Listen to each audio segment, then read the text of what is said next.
This is it. Let me know if you're able to see my screen. Yes. All right, perfect. Hi, everyone, and thank you, Dana, once again for this opportunity to share with you and everyone here. So my topic is basically setting unrealistic goals, and it's an interesting one. I've subtitled "The Reach for the Unreachable." So to get started, I'd like to start with two quotes, one by Tony Robbins, and it goes like setting goals is the very first step in turning the invisible into the visible. The second quote is from the Bible, which says, Mark 9:23, and Jesus said to him, if you can believe, all things are possible to him who believes. And I'm pretty sure that everyone in here today is here because a part of you wants to turn something that is in you invisible and bring it into the visible, into reality. And the next thing to be able to do that really is believing. Now, goal setting is something that we are all used to. This is not the first time that any of us has heard of goal setting, or this is not the first time that anyone here is going to be setting goals, or thinking about how to set goals. We've all done it before, one way or the other, and even if you've not done it at all, I'm sure whenever a new year starts, you sort of set goals for the new year that you want to accomplish. And so we know the definition of goals, which is basically the object of a person's ambition or effort. And we understand the framework that surrounds certain goals, which is make sure they are specific, make sure they are measurable, make sure they're achievable, make sure they're relevant, make sure they are time bound. And so we, if you put them together, they are referred to as SMART goals. Always set SMART goals. But I've come to realize over time that whereas setting SMART goals sounds good to the ear, there is a fundamental flaw with just setting SMART goals or goals. Your goals ought to be specific, they need to be measurable, they need to be all of these things are listed there. But if we're only going to rely on this, then we only are ever going to set goals that are on a level with ourselves. That means the goals that we're going to set, they're going to be in line with what we already see ourselves currently doing. We're not going to, we rarely will be able to, aim higher than what we currently see ourselves. And the problem thus with setting realistic goals or smart goals is that one, they become too small, and so they don't inspire us. They're not high enough to inspire us. Two, they are not unique in any way. They are kind of like average. Three, they're easily achievable, so they don't challenge us. Every Jack and Joe, can achieve those. Four, it exposes our unbelief, and it's a sign of self-doubt because you don't believe in yourself to be able to, go for the big goals. And five, to me, they're a sign of insecurity. So there's a part of you that you're sort of insecure about. Now, there is a quote that goes like, aim at the sun and you may not reach it, but your arrow will fly far higher than if aimed at an object on a level with yourself. And so we always want to be able to uh, aim at the sun for what we're doing. One moment. So are you guys able to see my video?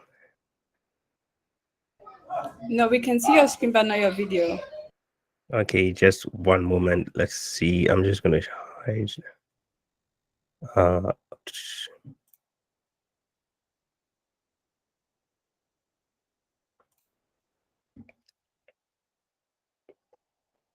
okay, let me know if my video is on now. And Yes, it is. Thanks. perfecto. Back to the screen.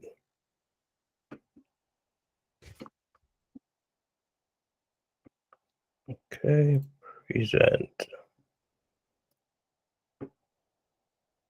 Uh, Thank you. So we also want to be able to aim at the sun, and so we're able to shoot our arrows further than just aiming for an object or a target that is on level with ourselves. Now, there is something that happens whenever we set a goal, and I call it the magic of the mind. So whenever we set a goal, and I'm sure we've all experienced this, you realize that your mind is triggered into believing that you can achieve those goals. That's the first thing that happens. The second thing is your mind begins to explore ways to make those dreams come true, to make you achieve those goals. And the third thing is your mind goes to work trying to achieve set goals. So you realize that at the start of the year, when you set a goal, you believe in it so much, your you believe in your ability to make that dream a reality. And that is what happens whenever we set a goal. And so any limit that comes only exists in our mind. All the power exists in our mind, and the limits also exist in our mind.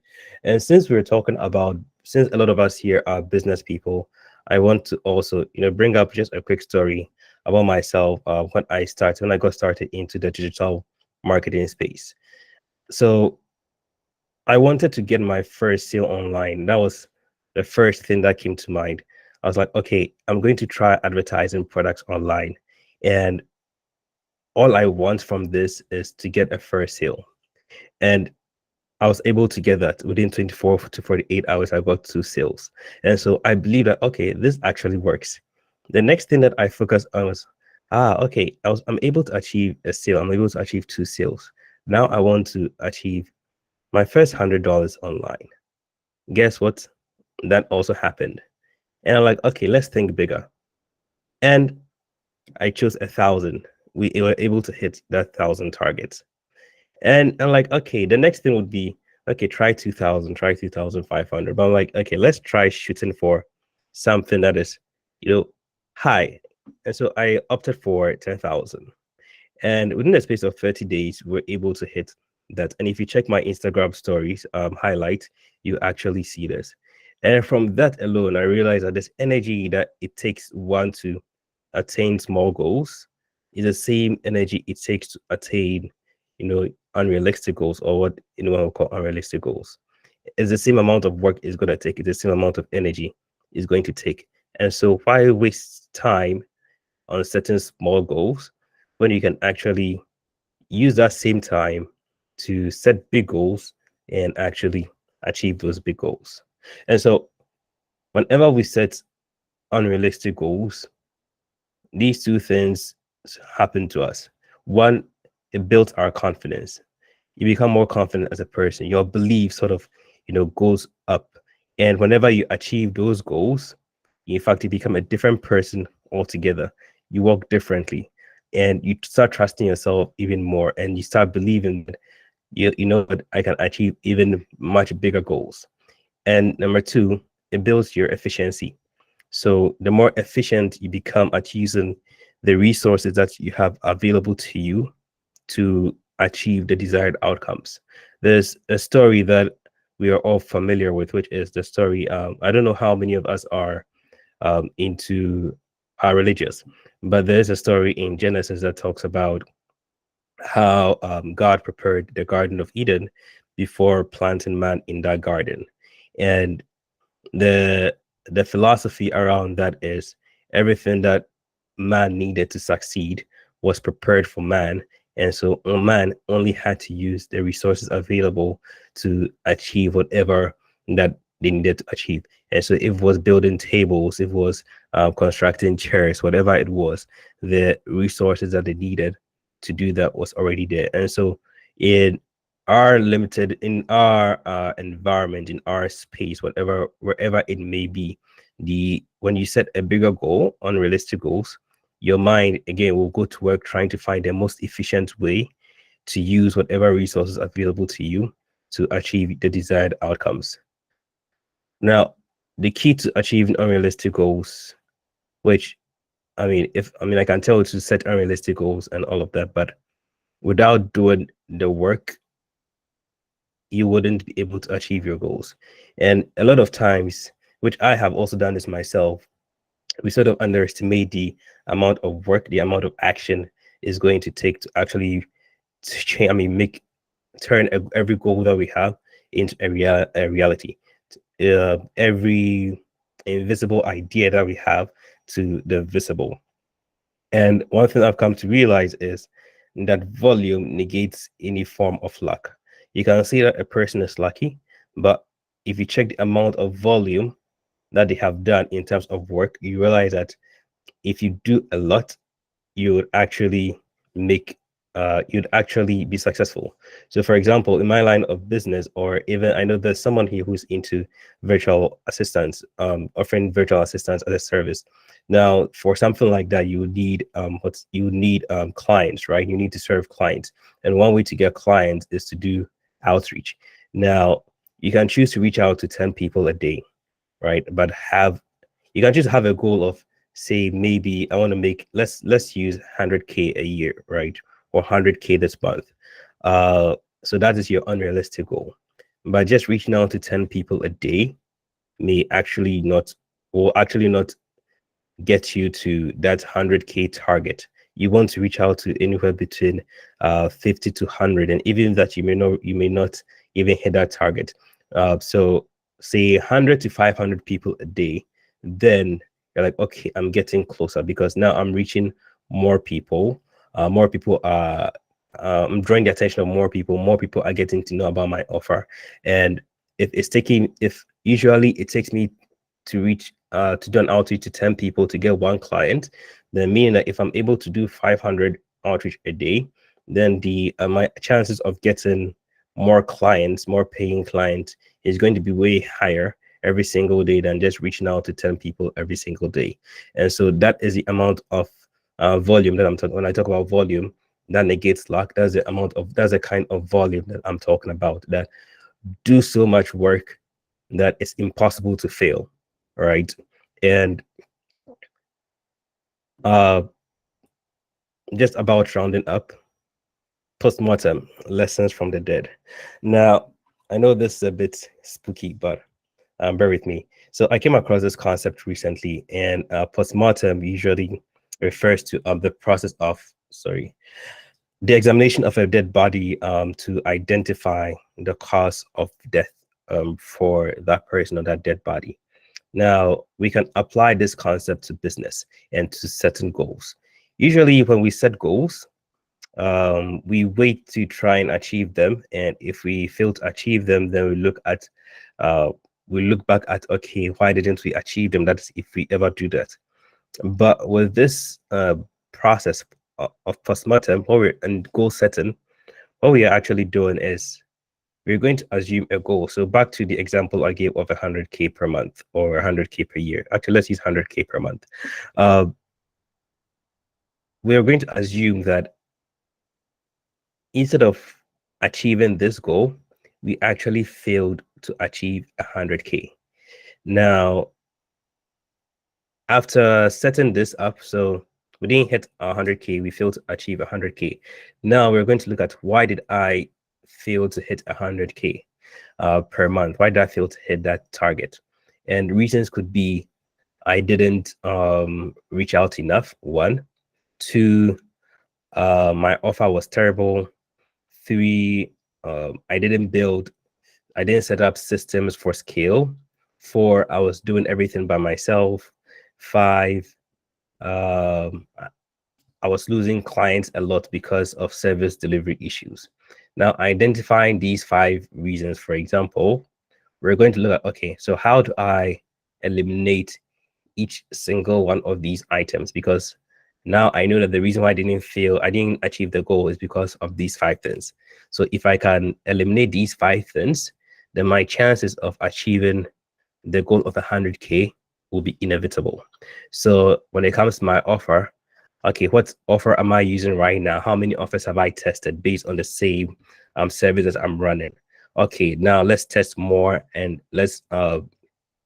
let's let's get the one that actually people respond to the most and use that one to outreach. Okay, so I was reaching out to 10 people, maybe 5 people, maybe I wasn't even reaching out to people at all because there were days that I wake up and I feel like now I don't feel like reaching out, and so I'm not doing any outreach. So let's find a solution to that. Either reach out to more people, send out more emails, send out more DMs, hire people to help with the outreach, because I can't do everything myself. I can't be the business owner, I can't be the technician, I can't be the service deliverer. I can't do everything by myself in the business. So hire 2, 3, 4, 5 more people to do that, pay them on a commission or something, and they go out to do all of that. Delivery, what process do I have for delivery? Why what can I improve? Fixing all of that.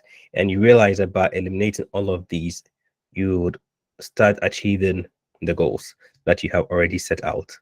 Now, the best inventions in life. Oops. Okay, sorry. There we go. The best inventions in life were unrealistic goals that were invisible, but got turned to visible by men who believed. And I like to say that we went to space, we went to the moon, we travel by air, we communicate by phone, we have meetings on Google Meets or Zoom. We are able to, there are a lot of things that we do that I remember once upon a time, like we were not doing. I remember we used to send letters, we used to have pen pals. I don't know if there are people here who remember those days. Uh, Growing up, we used to spend more times outdoors than on the phone, right? And so the world has changed in so many ways. And this happened because people believed in their dreams that were unrealistic. We know the story of the Wright brothers. Nobody believed that it was going to be possible for us to travel by air. Nobody believed that man could go to the moon, could go to space, first of all, let alone have a man land on the moon. Nobody believed that communicating by mobile phones was even possible. All of these were unrealistic dreams, but people believed, and people put in insane amount of work and were able to turn it to reality. And so Christopher Reeves once said, so many of our dreams at first seem impossible, then they seem improbable. And then when we summon the will, they soon become inevitable. And so, ladies and gentlemen, you got this. Relax, stay calm, and dream big, and put in the work to achieve those unrealistic goals that you have. Thank you for coming to my TED Talk.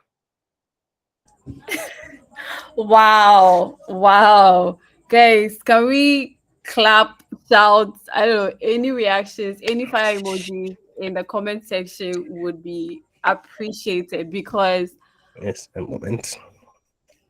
Yeah, I I mean, my God, my God.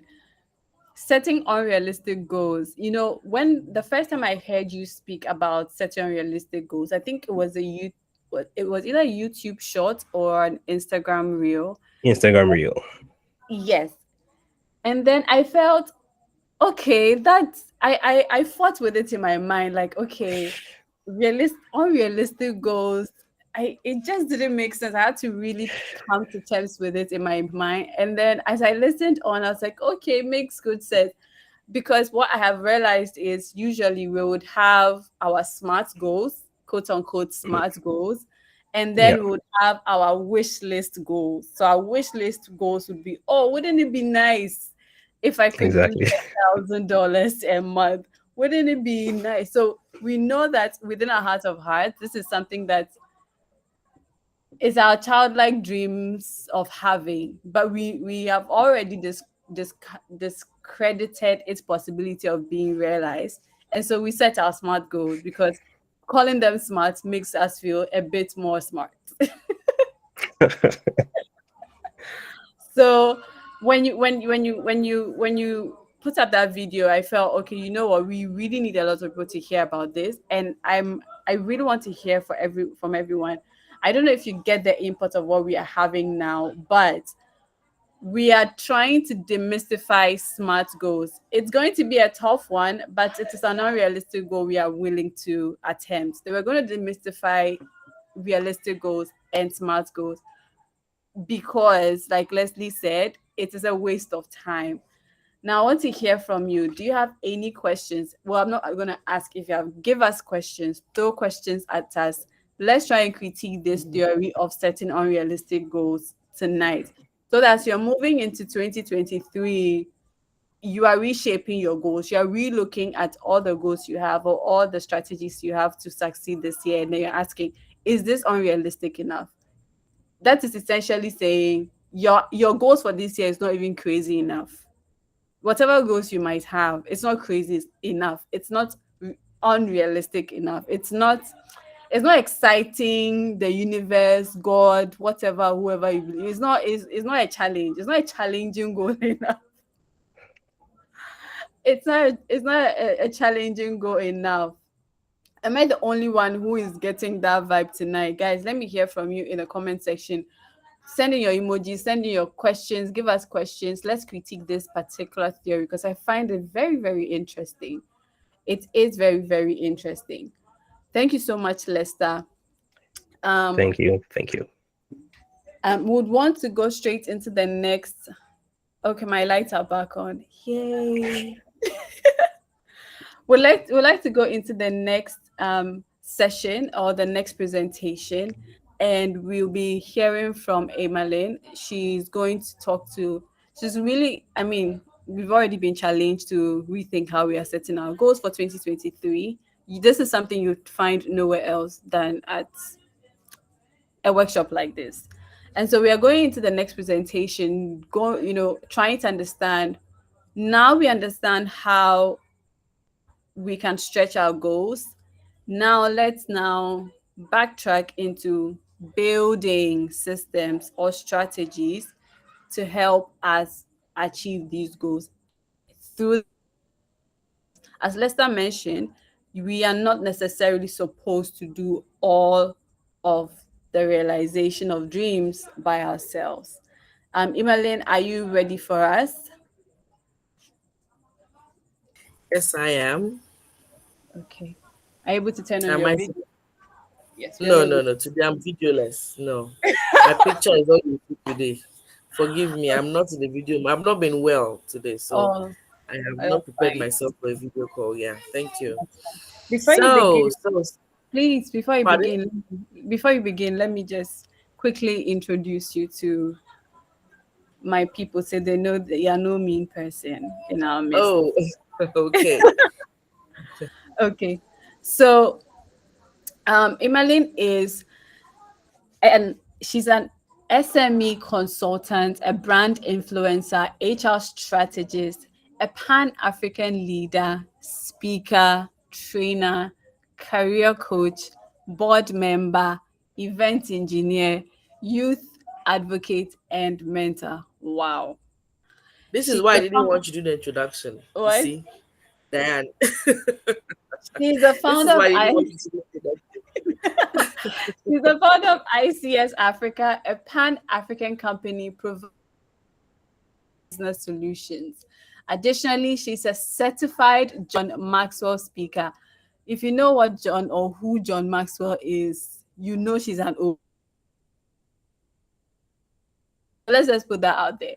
She's a certified John Maxwell speaker, coach, and trainer. She has 11 years of corporate HR experience and over 15 years of public speaking experience in both physical and virtual events combined. Emmeline has been honored as one of Ghana's 100 most influential women in 2023,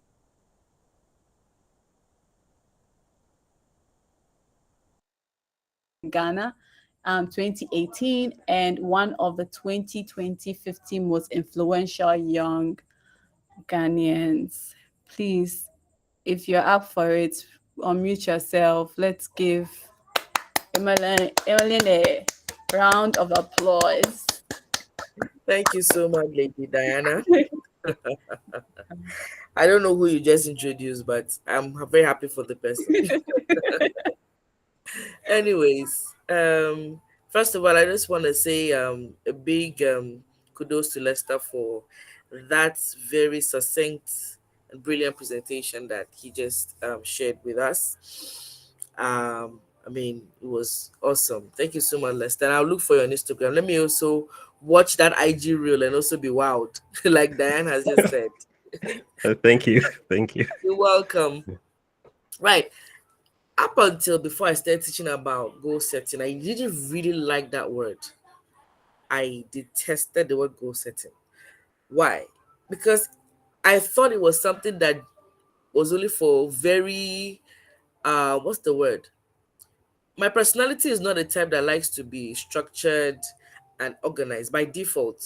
I like to move with my feelings. If I feel like doing it, I do it. If I don't feel like it, I am not your natural, person that likes to go structured. However, as life will have it, when as you're growing up and you want your life to change, you need to definitely develop certain habits that would, change your life. You don't wake up and you become rich the next day. You don't wake up and you become successful the next day. You don't wake up and your life is working the way you want to. It's intentional. You need to be very intentional before, you know, you can achieve results. And nobody's going to do it for you. Nobody's going to spoon feed you. And listening to what Lester has said, if you do not activate your mind right, your life will remain the same. Standing on what he said, most of us that used to have unrealistic goals. I mean, you wake up one morning and see, you look at people you admire. I want to be like this person.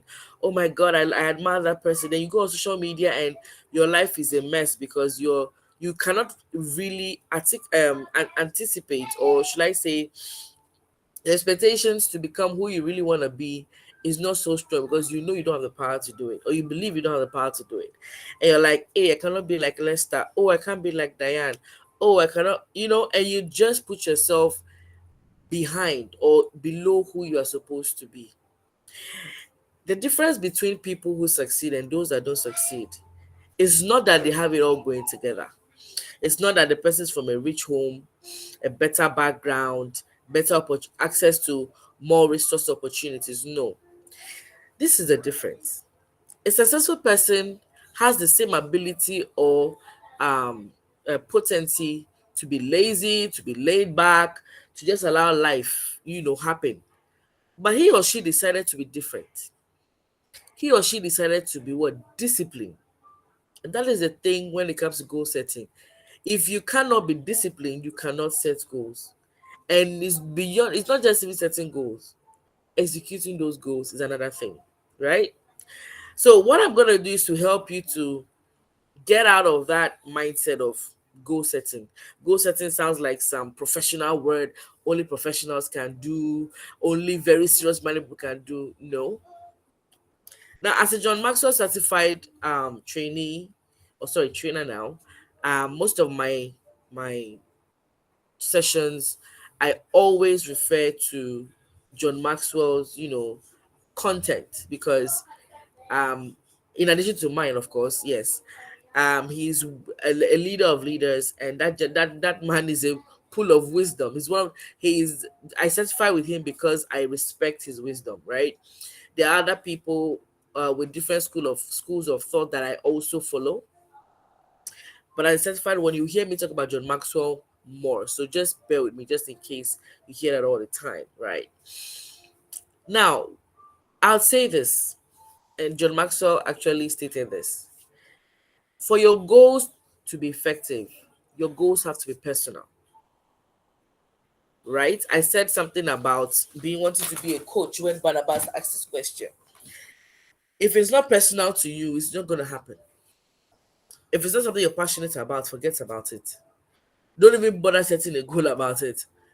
You know, do not aspire to be like people when that's not your passion. You admire a certain person, a celebrity in music, in the corporate world, in whatever, but you like what you see. The person is having a good life. When I go on Instagram, I follow people who I admire and I learn a lot from. So the founder of UBA, Tony Elumelu, so I see him and I see him flying around. We're going to Barbados, all these countries I dream of going to. I see him today. He's with his daughter in this country. Tomorrow, oh my God, why is this guy not my dad? You know, why is he not my dad? Or why am I not him? Where I can just get up and go?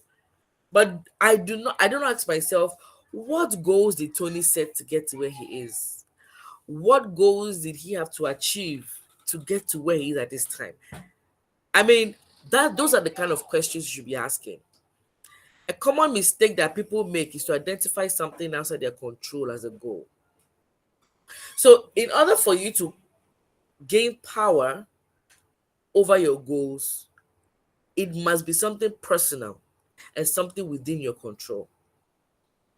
If you don't take anything away from my submission today, take this away. Yeah? In order for you to achieve goals in your life, they must be personal and they must be within your control. When you're passionate about something, nobody begs you to do it or achieve it, right?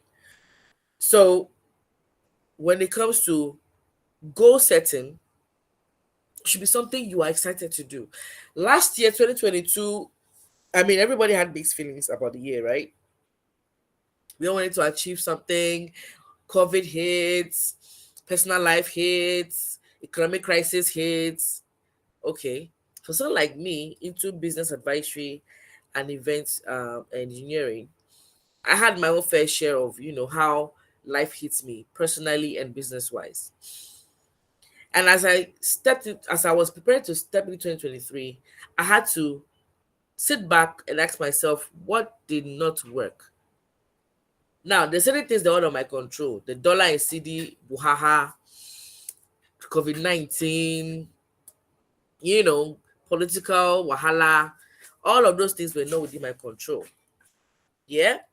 But what was within my control was how I run my business, my strategies, the kind of systems I put in place and all of that.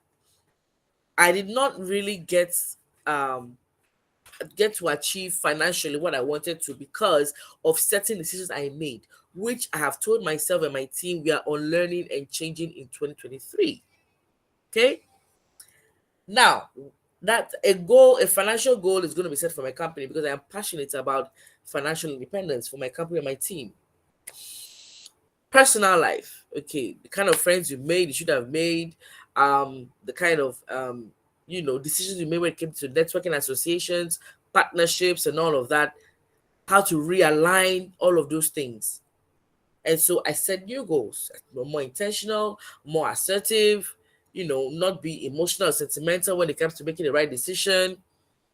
You get it. And then health wise, when I left corporate Ghana in 2020, the working for yourself, working from home, have the tendency of not moving around. And obviously that has a very bad impact on your health.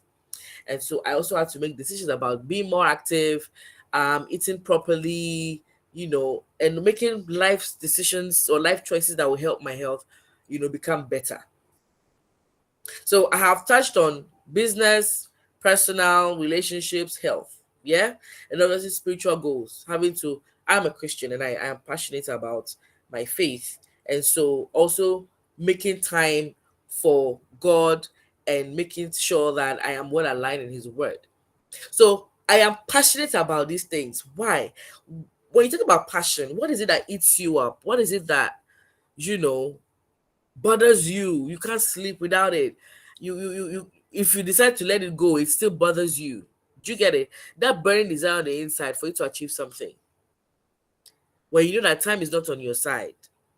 I sit down and I see people younger than me and I see the amount of money they're counting or the kind of impact they are making, the lives they are changing. I'm like, hey, what was I doing when I was this age?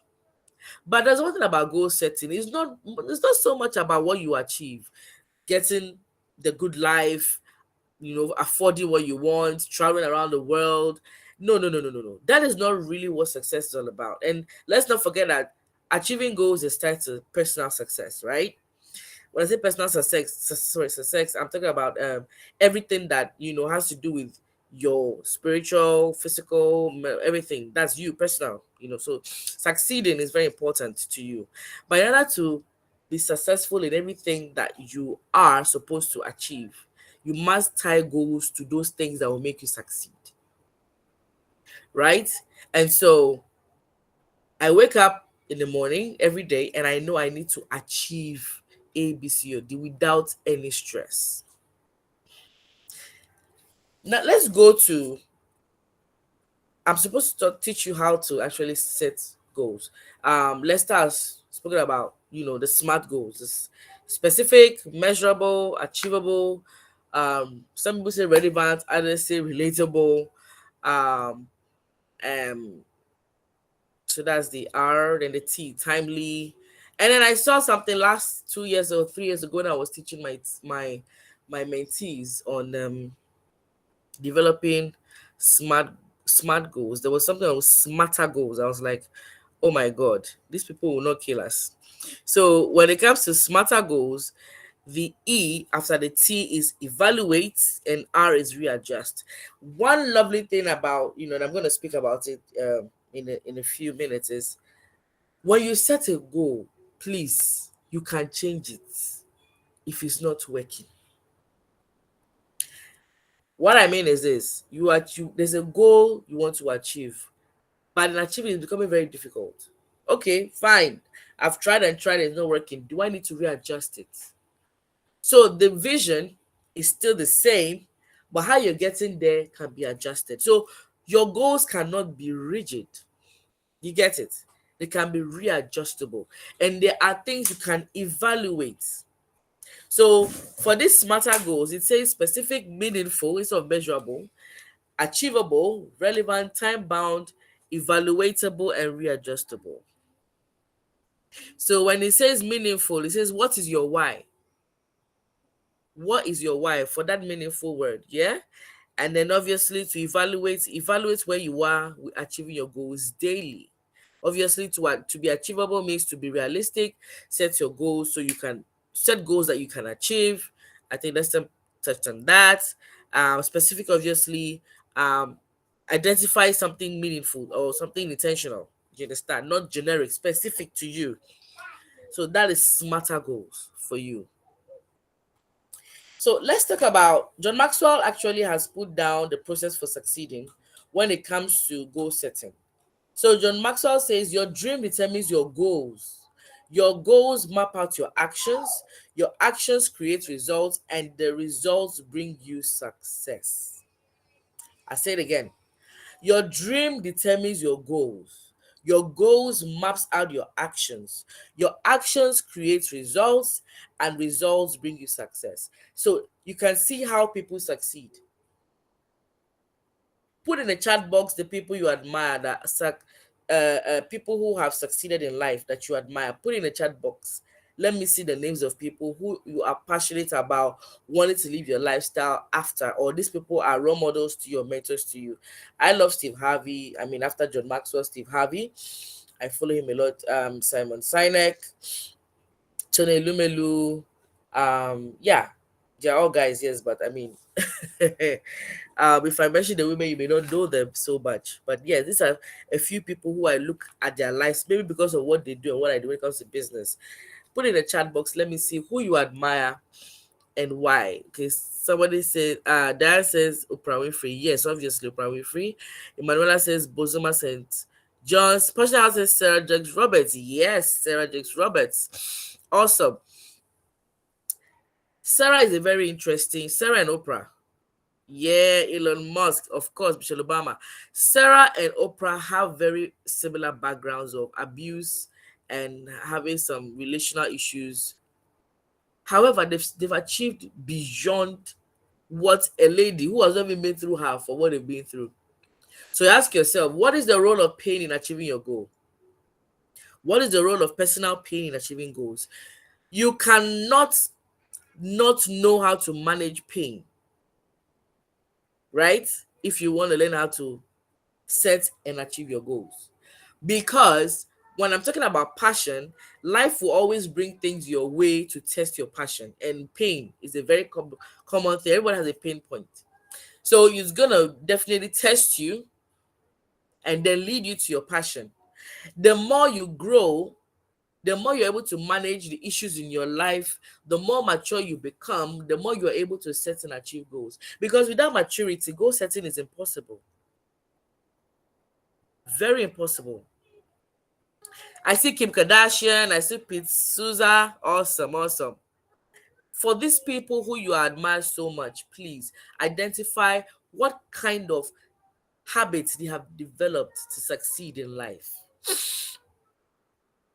Then you are moving away from unrealistic goals, like Lester taught us, to realistic goals. Okay?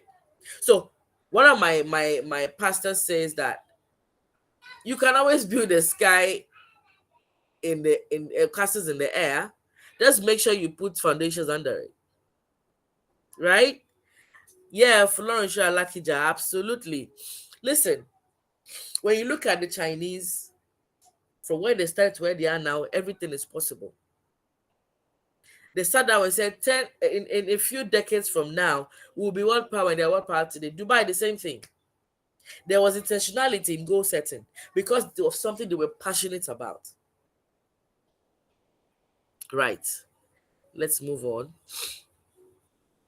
So, roadmap to approaching your goals. This is also an acronym used by John Maxwell. Number one, for the roadmap acronym. R, recognize your dreams. O, observe your starting place. A, articulate a statement of purpose. D, define your goals. M, move into action. A, adjust your plans. And then P, point to success and celebrate. So I'll be taking you guys through all of this so we understand it better. So when it comes to recognizing your dreams, the first step is to dream. Dream big. Add clarity. You should get his book on what's it called? I'll remember later. I'll put it on the platform to buy something about achieving your dreams. Use your dream to articulate your desired future stated or desired outcome as a vivid picture.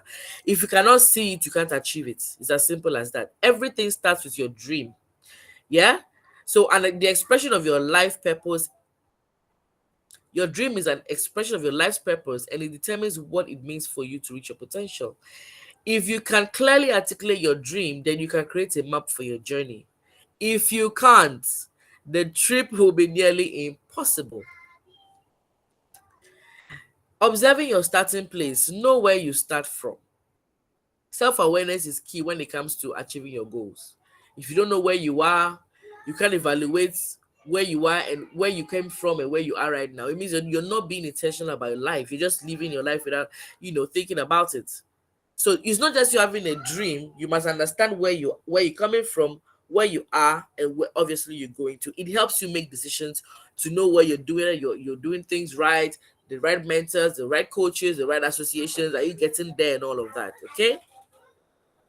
So when you know where you start from, it helps you figure out the gap between your current state and your desired future state. By knowing the gap, you can better address the gap. Yeah. Now, in his book, The Roadmap for Success, this is what John Maxwell said. It is true you can't begin the success journey until you know where you want to go. But you also cannot be successful if you don't know where you're starting from. Okay? Both pieces of information are very necessary to make the trip.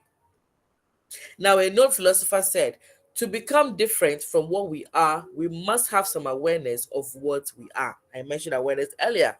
So start by examining yourself as honestly as you can. Look at your strengths, your weaknesses and experiences, education and resources, and then fix those gaps. So ask yourself, how great is the distance I have to travel for this dream in front of me? What do I have that is working for me currently? And what must I overcome, right? And then what will it cost to make that trip? You get it? So intelligent questions obviously leads you to what intelligent answers. Once you're able to know once you have the right information, application of it becomes what power. Okay. Now, articulating a statement of purpose. Write a purpose that reflects your dreams, values, and convictions in a way that inspires you and helps you to stay on the course. So if I ask you today, what is your personal statement of purpose? So we know companies have mission statements, vision statements, now purpose statements, and values. What are your values? What are your personal values? What are the values you cannot compromise on? Leadership, service, excellence, faith, integrity. Those five I will not compromise on. Yeah? What, put in the chat box if you may or if you will. What values guide your life? What values guide your life? For me, it's leadership, excellence, integrity, service, and I think I mentioned faith already, yeah? Leadership, service, integrity, excellence, and faith. Yes. Those are my values. I would not compromise on them. Okay? What values guide your life? If you don't have values that guide your life, you will not be able to set and achieve goals. Because the person who is intentional, who has grown and is mature, is the only person that can be disciplined enough to what? Set goals and achieve them. I can't see any values in the chat box. Are you guys telling me you don't have values? Okay, I see faith, high performance, integrity, empathy, commitment. Oh, that's awesome. That's awesome, Diane. Amazing.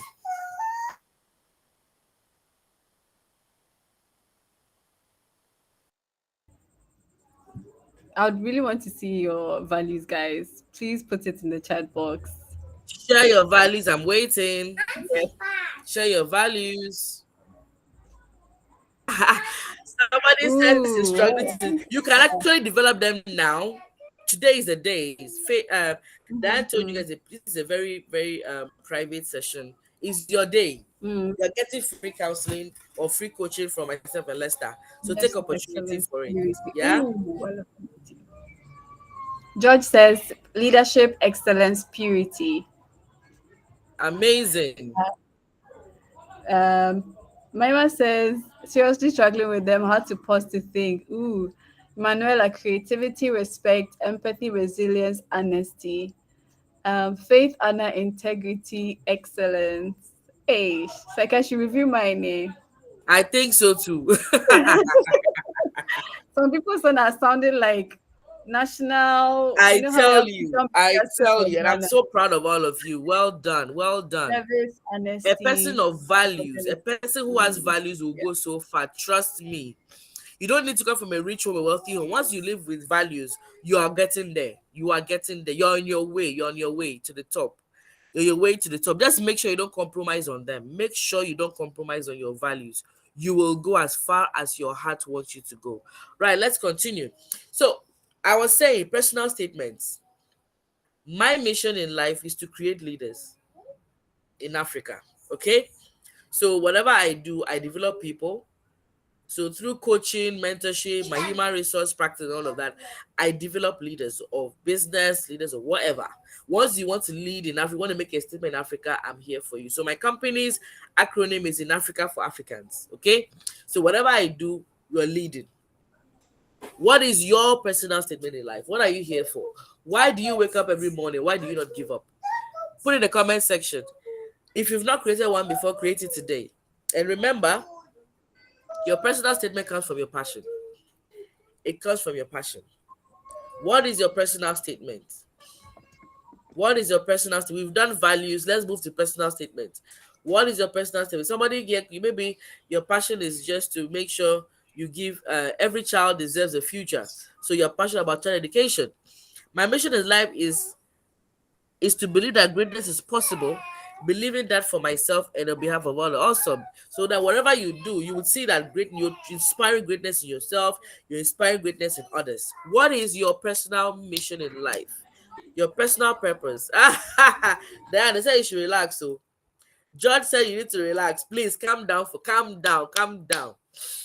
Right? Okay. What is your personal mission? Put it in the chat box. Let's have fun. Let's have fun with your personal mission. Let's have fun with your personal mission. Let's learn. Let's learn. Why are you here? What makes you not give up? What makes you not give up in all the wahala the world has to bring? Why are you here in this world? Why has God given you a chance to be alive? What will people say about you? What will people say about you when God calls you home? What legacy are you leaving? What legacy are you leaving? Let's see in the chat box. If you've never had it before, this is time for you to create one. I'm gonna be I'm going to continue with my presentation, but please put something in the chat box when it comes into your heart. Now, once you've given more thought to your dream and it has started to become clearer in your mind, you are ready to take another step. Like I said, writing a statement of purpose for yourself based on your dream and what you intend to be doing while you are going in that direction. Some call it philosophy of travel for the success journey. What is your travel philosophy? What is your philosophy of life? Your purpose statement should naturally grow out of your dreams, values, and convictions. So creating it isn't a quick one-time event. Instead, most people develop and then refine it over the course of a couple of years. So as you write yours, remember not to expect a perfection or a perfect mission, or sorry, philosophy when you write, but write it to the best level that you can and plan to make changes later as you discover more about yourself and you refine the vision of your life. Yeah. So let's start writing in chat box, then get excited about it, and then have the habit of reshaping it as you are redefining your life. Now, define your goals. So we are in D. Write your goals based on your dream in a way that's personal, specific, achievable, measurable, and time sensitive. Once you have articulated your purpose, you are ready to identify your goals, your points of reference on your roadmap. So there will be activities or accomplishments that you plan to complete, excuse me, to fulfill your purpose, develop your potential, and help others. So these are simple checks to keep your goals on track, according to John Maxwell. Written, personal, specific, achievable, measurable, time sensitive. So we do the smart, but my papa says your goals must be written, your goals must be personal, specific, achievable, measurable, and time what? Sensitive. Right. To be legitimate, a goal must be within your power to achieve or accomplish personally. Do not set a goal that is outside your power. Do not set a goal that is not within what God has blessed you to do. Please don't stress it. If your passion is to be the best virtual assistant in Africa, set goals in line with it. If your passion is to be the best chef, the best designer in graphics, in hair, in dress, or in clothing, if your passion is to be the best pilot, the best educationist, the best, whatever, develop goals in line with that. And then we're going to the map. Now, M, move into action. Take action now. We've done everything we needed to do, from recognizing your dreams, observing your starting place, articulating your statement of purpose, and defining your goals. Then it's time to move into action. Right. A great poet and novelist said, thinking is very easy. The stress acting is difficult. And to put one's thoughts into action is the most difficult thing in the world. Yes, we all know that, don't we? Now, that is why a few of us, or maybe, or probably, that is why a few of us follow through and act on our goals. Okay? So, according to Greg Harris, two-thirds of people surveyed, so 67 of 100, set goals for themselves. But of those 67, only 10 have made realistic plans to reach their goals. And out of those 10, only 2 follow through and actually make it happen. This is a troubling survey. Very troubling. But then it tells you how difficult it is to not just set goals, but to set realistic plans to reach your goals. You just have to be dogged in your mind. You need to be determined. Okay? If you know you want to change your level, you don't want to be where you are by 2024, take action. Adjust your plans where necessary based on your results and feedback. Please, the only thing that doesn't change is position is a tree. It is there when you plant it to remain over there until you remove it and replant it somewhere else. Change what's not working and do more of what's working. As you act on your goals, you will need to continually review them and your progress so that you are able to make the right adjustments. Some goals would really won't contribute to your dream or purpose, and you will need to be, and they will need to be eliminated, right? Others obviously will need to be modified, and in some cases, you will just fail. And guess what? Failure is awesome. Failure is awesome because you're learning. What's not cool is when you fail and you remain where you are. As President Abraham Lincoln had said, my greatest concern is not whether you fail, but whether you are content with your failure. So when you fail, don't stay there and don't whine. No pity party. Nobody has time for you. The sun will still set and rise when you fail. So when you succeed, the sun will still set and rise. So at the end of the day, life is accumulation of a choice that you make. Now, P, finally, we've landed. PPPP, point to success and celebrate. Have the habit of celebrating every success you make. As much as you will fall, celebrate your risings. Okay? As you accomplish some of your goals, take the time to celebrate it because you deserve it. It boosts your morale, it keeps you going. Acknowledge your success and build on them, always keeping in mind that your aim is not to achieve all your goals, but to improve. So it's not so much as achieving your goals, but are you improving? Are you improving yourself? Once you are improving, you are achieving your goals. Yeah. A Nobel novelist said, "Always dream and shoot higher than you can. You know you can. Don't bother just to be better than your contemporaries or predecessors. Just try to be better than yourself. You are fulfilling your purpose. You are here to fulfill your purpose. Move toward your potential and help others, not arrive at a destination. So your life is not to arrive at a destination. That is not your core focus, but fulfilling your purpose, moving toward your potential, and helping other people. If your goals do not have are not people centered, where you also help people to move up, sorry, you are also setting unrealistic goals. Finally, as I am wrapping up now, we're landing Kotoka Airport. Okay, what is the trick to acting on your goals? It's just to start. After this session, just start it. Even if it fails, admit it failed and try it again. I've said keep trying. You don't need to be perfect, you only need to make progress. A Chinese proverb says that what? Be not afraid of going slowly, just be afraid of standing still. John Maxwell says it's not what you get. I said it earlier. It is what you become as you chase your goals.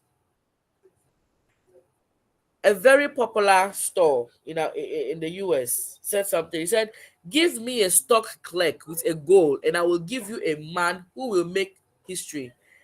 Give me a man without a goal, and I will give you a stock clerk." Listen, when I'm recruiting people for my clients, I'm not interested in CVs. I'm interested in people that can change the world. Your certificates don't make you, you make your certificates. Okay? So I'm looking for warriors and legends that when I give my clients, they move the company from where it is to the sky. Okay? Nobody pays you for what you can do normally. People pay you for the extra that you do. Okay? So make sure that you are working, as you're working on your goals, you're working on yourself. Personal growth goes with personal goal setting. And what you get by reaching your goals is not nearly as important as what you become by reaching them. By the time you're able to set your goals, you can now know the kind of people you should call your strategic partners, because you cannot achieve your goals alone.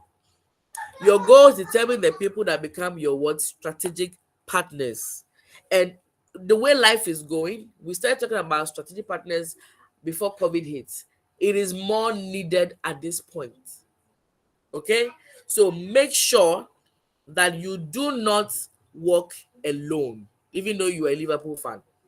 Make sure you work with the right people. Thank you very much. Thank you for your time. Guys, let me see the emojis. Okay, let me see the emojis. Let me hear the clap. Let me get your reaction. Guys, guys, let's go. Wow, wow. So my learnings, if you ask intelligent questions, you find intelligent answers. What values guide your life? And then roadmap, you said recognize your dreams, observe your starting place, articulate a statement of purpose, define your goals, move into action, adjust your plans, point to success, and celebrate. That was amazing. That was amazing. We have a quick question from um, George. He says, what is the difference between a personal statement and a statement of purpose? Are they interchangeable? They are basically the same, just Mhm. semantics. They're the Great, same. great. Do we have any questions? Please give us questions. Give us questions. Give us questions. I'm sure a lot of things are coming to mind. A lot of things are shifting. We are reminding you of things you might already know, or you are learning something entirely new. Share your learnings with us. What have been your core learnings so far from our two speakers? We've had two speakers. Lester has told us not to set realistic goals. We have to set unrealistic goals. We have to broaden our goals enough. Like Emalin said, they have to be very big enough, very big enough. Okay, set goals that are big, big enough to challenge you, to stretch you to achieve more. These are the two presentations we've had. We are going to go into the last one for tonight, which would be my session. We are talking systems thinking and metrics. Systems thinking and metrics. If you're excited for my session, you have to give us at least two questions for my previous speakers. Two questions, two questions. Let's go, guys. Let's go. So I'm going to read some comments we have. Oh, I'm not seeing the people you people want to be like. Nice. Bozuma St. John, Sarah Jakes Roberts, Elon Musk.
Setra, I think you're muted if you're speaking. Ah, sorry, I dropped off. I don't know what.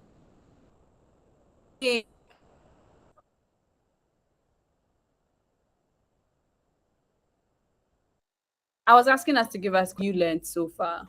What have you learned so far? My learnings have been one: if you ask intelligent questions, you will get intelligent answers. I think it was I don't remember if it was 2014 or 2013. Um, yeah, around that time, we used to listen to the pastor Mike Murdoch, and one of his famous quotes was, "The quality of your life depends on the quality of your questions," and it stuck with me since. And I think at that he was invited to speak at Action Chapel. If you're in Ghana, you should know Action Chapel. They have, I think, Impact. What I think it's one of the annual conferences they have, and he came to speak, and that was one. He literally spent like 2 minutes repeating that line. The quality of your life depends on the quality of your questions. The quality of your life depends on your quality of questions, and it stuck with me. Since then, I have sort of pitched myself to be one of those people who asked very, very smart questions. And once you also adopt that kind of mindset in trying to find the smartest question you can ask yourself in your brain, it shifts totally what you can possibly find as answers, as resolutions, as solutions to whatever challenge you would have. And so that's also another learning that I want to share with you. Share your learnings with me. We are going into the last session for tonight, or the last presentation for tonight. But I really want to hear from you. I really want to hear from you what your learnings have been. I'm going to talk about systems thinking and metrics, right? Systems thinking and metrics. So I want to share my,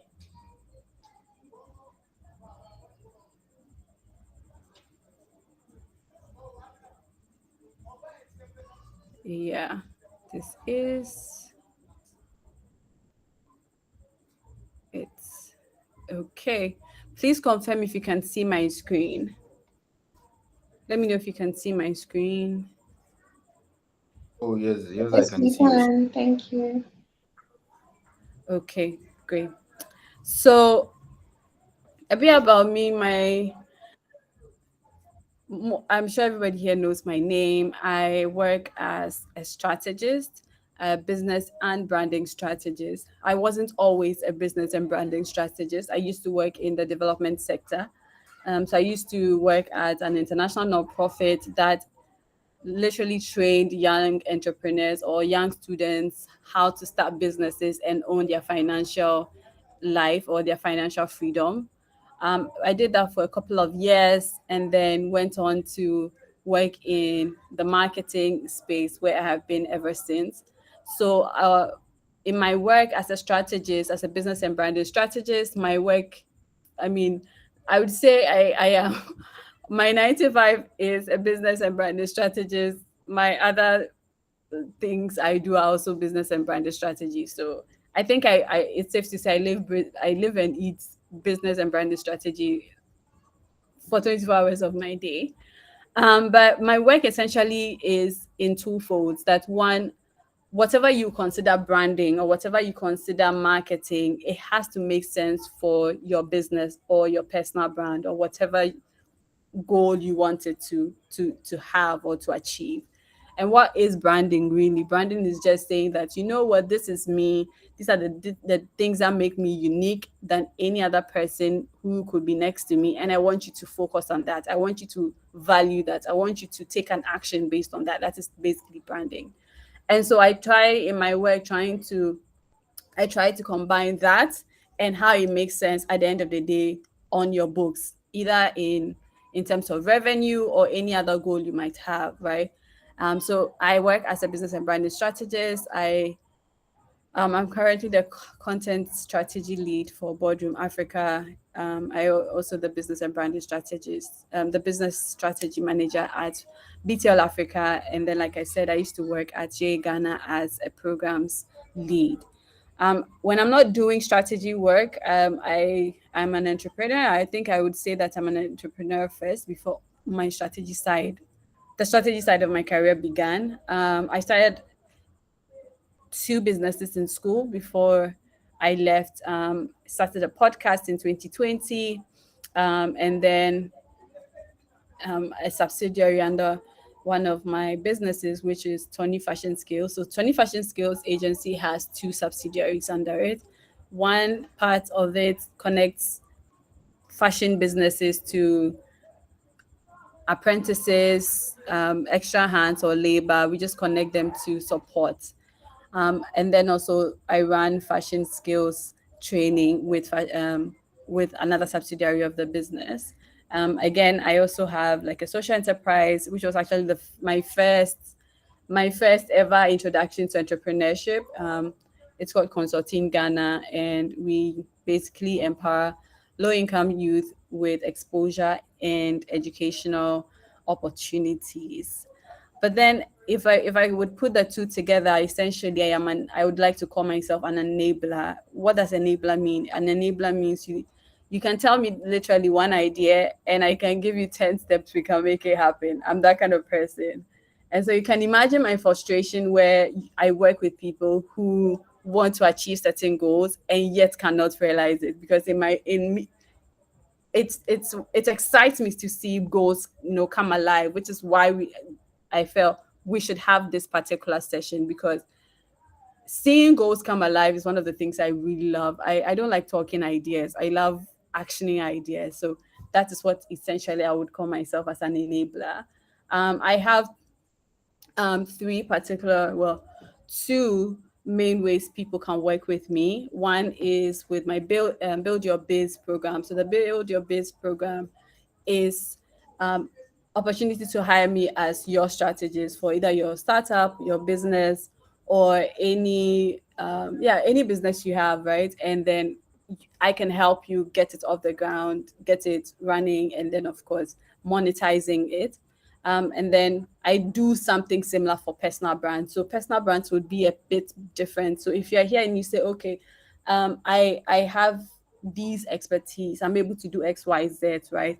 But I want to reposition the way I am perceived either online or elsewhere so I can attract better clients, I can attract better partners. You can also speak to me to help you do that. And then I would want to add the systems thinking workshop, which today is the first of many, God willing, as another way of enabling dreams or goals to come alive. So that's just a bit about me. So I just put here, I mean, these are like literally vanity metrics on the left, like, so on the back end, these are some of the things I do for clients or some of the projects I've worked on with different clients in the past on their various media platforms and channels. But I would say that for me, my story is just in these 6 lines, right? I left university with 10,000 Ghana cedis in savings, testing out entrepreneurial ideas. I've had the opportunity to train over 6,000 entrepreneurs with my work at um, with my previous jobs and also my personal initiatives. I ran two businesses with two subsidiaries. I was able to switch my career from the development sector into corporate and now into brand strategy.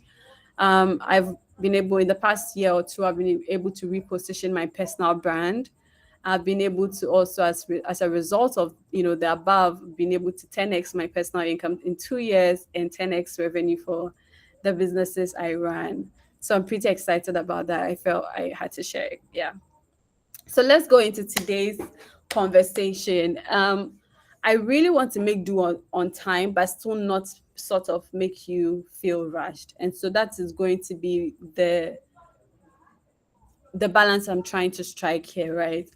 Now, from the two presentations we've had, I think it has really primed us for, okay, you know what? I want to achieve these big things this year. I recognize a roadmap that will take me there. How can I build systems to really realize it? So it's beyond the ideation phase into now the enabling phase or the actioning phase, and that's where systems thinking come.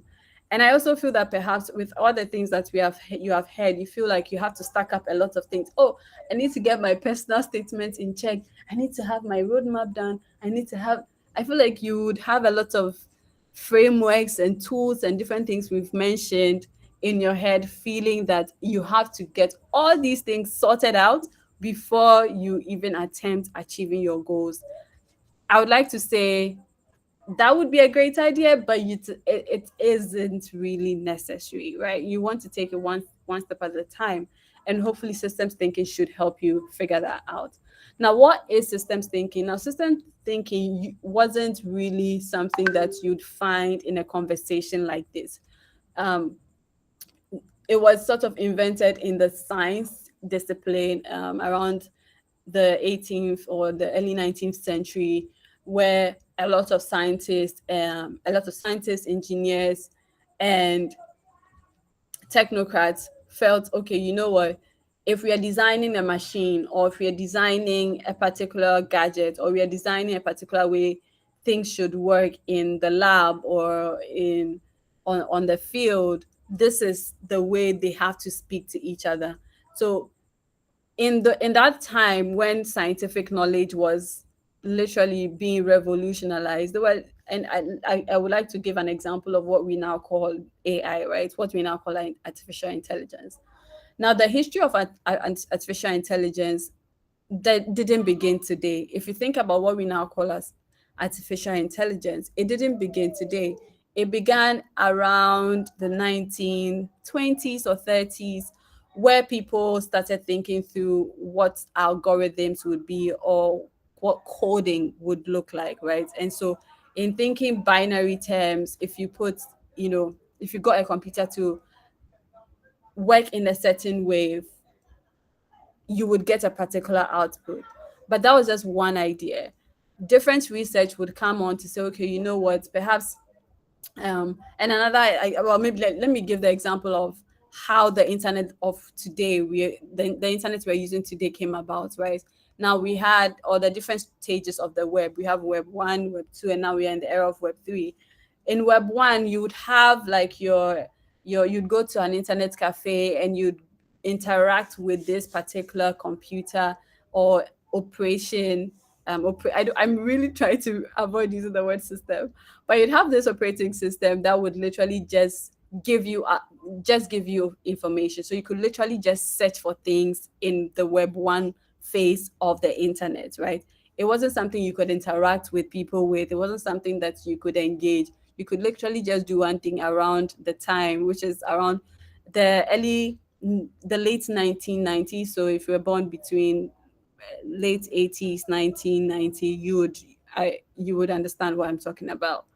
So that was how the Internet of Things began, right? And then later we come into Web 2, where we say, no, we are trying to build social systems around the internet where you can connect with people. And that's when we had the MySpace. So before, you'd have your Yahoo, where you just go search, like a simple search engine. It will take hours and hours to load to give you information.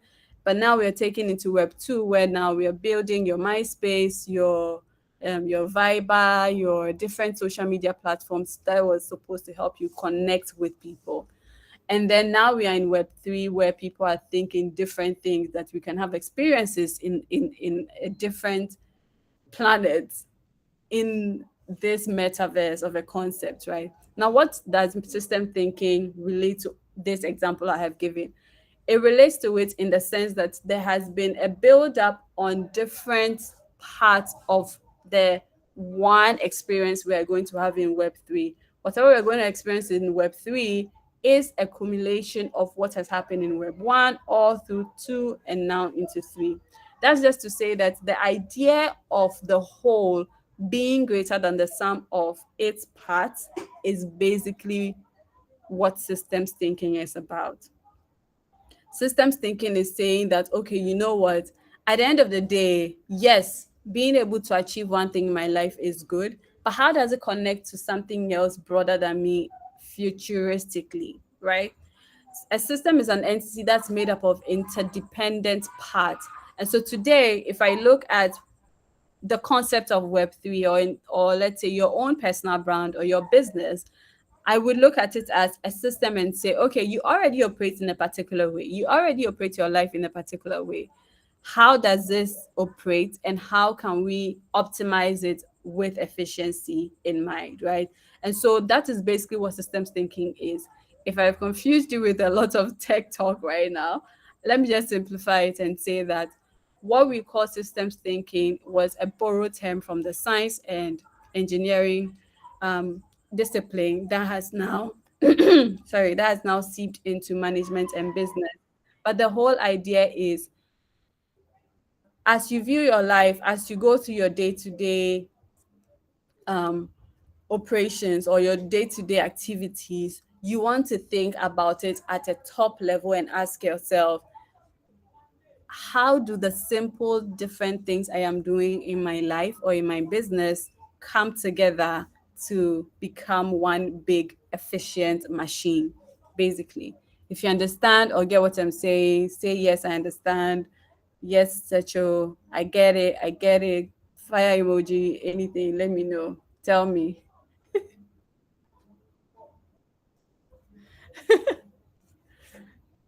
Well, I'm not reading the comments.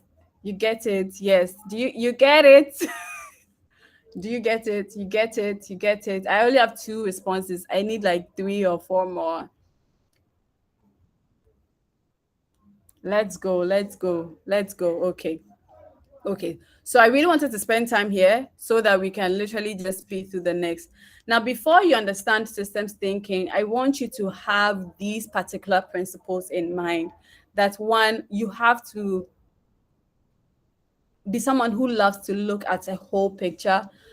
The idea, like the entire idea of systems thinking relies on these principles, looking at the whole picture, seeing how everything is connected, understanding how different parts of a system affect one another, planning for future changes, being open to change and always improving, clear communication, or in this sense, honest feedback to yourself, understanding things happen, and always seeking better ways of doing things are the main principles of systems thinking. How would that look like for your life? I'm going to share how that has looked like for me in my personal brand and in my business, right? So I sent a newsletter, I think, an email to my subscribers, I think a couple of days ago.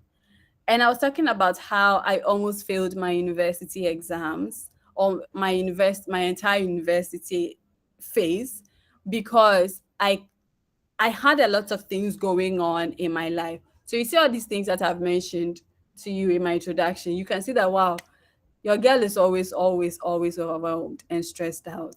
It was even worse when I was a student, right? And so my typical weeks would look like advertising my fashion business, running community projects, doing side hustles to get some quick cash, going for lectures, going for tutorials, missing classes. Like it was a lot. Trying to keep a social life. Every student knows managing school and everything else can be a lot, but we don't always find the perfect systems to help us achieve that. And there are some smart people who can go through all of that and still come out with top flying colors. I needed a system to make sure I did not fail my exams or I did not fail my university. And so what I did during that time, and that was my introduction of systems thinking, was, you know what, I just devised the system and said I was going to work only on weekends. And so Monday to Friday, I'm a student, I'm working only on weekends. And the result from doing that was I was able to improve my grades. I was standing at a second class lower. By the time I graduated, I had graduated with a second class upper so that I could make it to grad school if I want to go to grad school. I had 10K in savings. I had my businesses running. And then I had jobs in waiting even before I left university, right? Now, I also had a values vault. We've talked about what are the values that guide your life, right? My own systems were building, okay, when it comes to my personal and career, I am going to distinguish my schoolwork this way and my um, jobs this way. Now, when it came to my values, my personal thought and stance on things, I had to build a values wall, because as you can hear, perhaps you would know that, okay, I'm quite perhaps open-minded. I am also quite smart. I am well read. I am learned, and I am quite opinionated, which means that I'm always going to be interacting with different people who have somewhat opposing thoughts to what I would believe. Or they may live their lives in a way that I wouldn't really subscribe to. But how do I sort that out? How do I manage that part of my life when I'm making friends who don't necessarily believe in the things I believe? But I can't say I'm throwing them away because they don't believe in what I believe, right? So to solve that, I said I was going to build a values vault. A values vault was my own way of, I have this little box in my brain that says, when it comes to my life, these are the values that will govern my life. I'm not going to project that on another person if they don't believe in that. And what does that mean? It means that as a result, I'm now going to make space for people to critique my thoughts, oppose my ideas, and still challenge me without me compromising my values, right? Another system I also put in place was, in my life, I'm going to be very organized. I thrive on organization. I do a lot of things, and I'm always exploring new things, right? How do I keep saying around those things I do? I built a system around it. The system was, everything has a home, everything has use, everyone has use. So when you see the EHAH stroke EHU, that's what it means. Everything has a home, everything has use, and even everyone has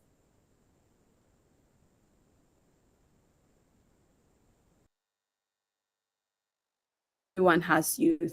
And that was my way of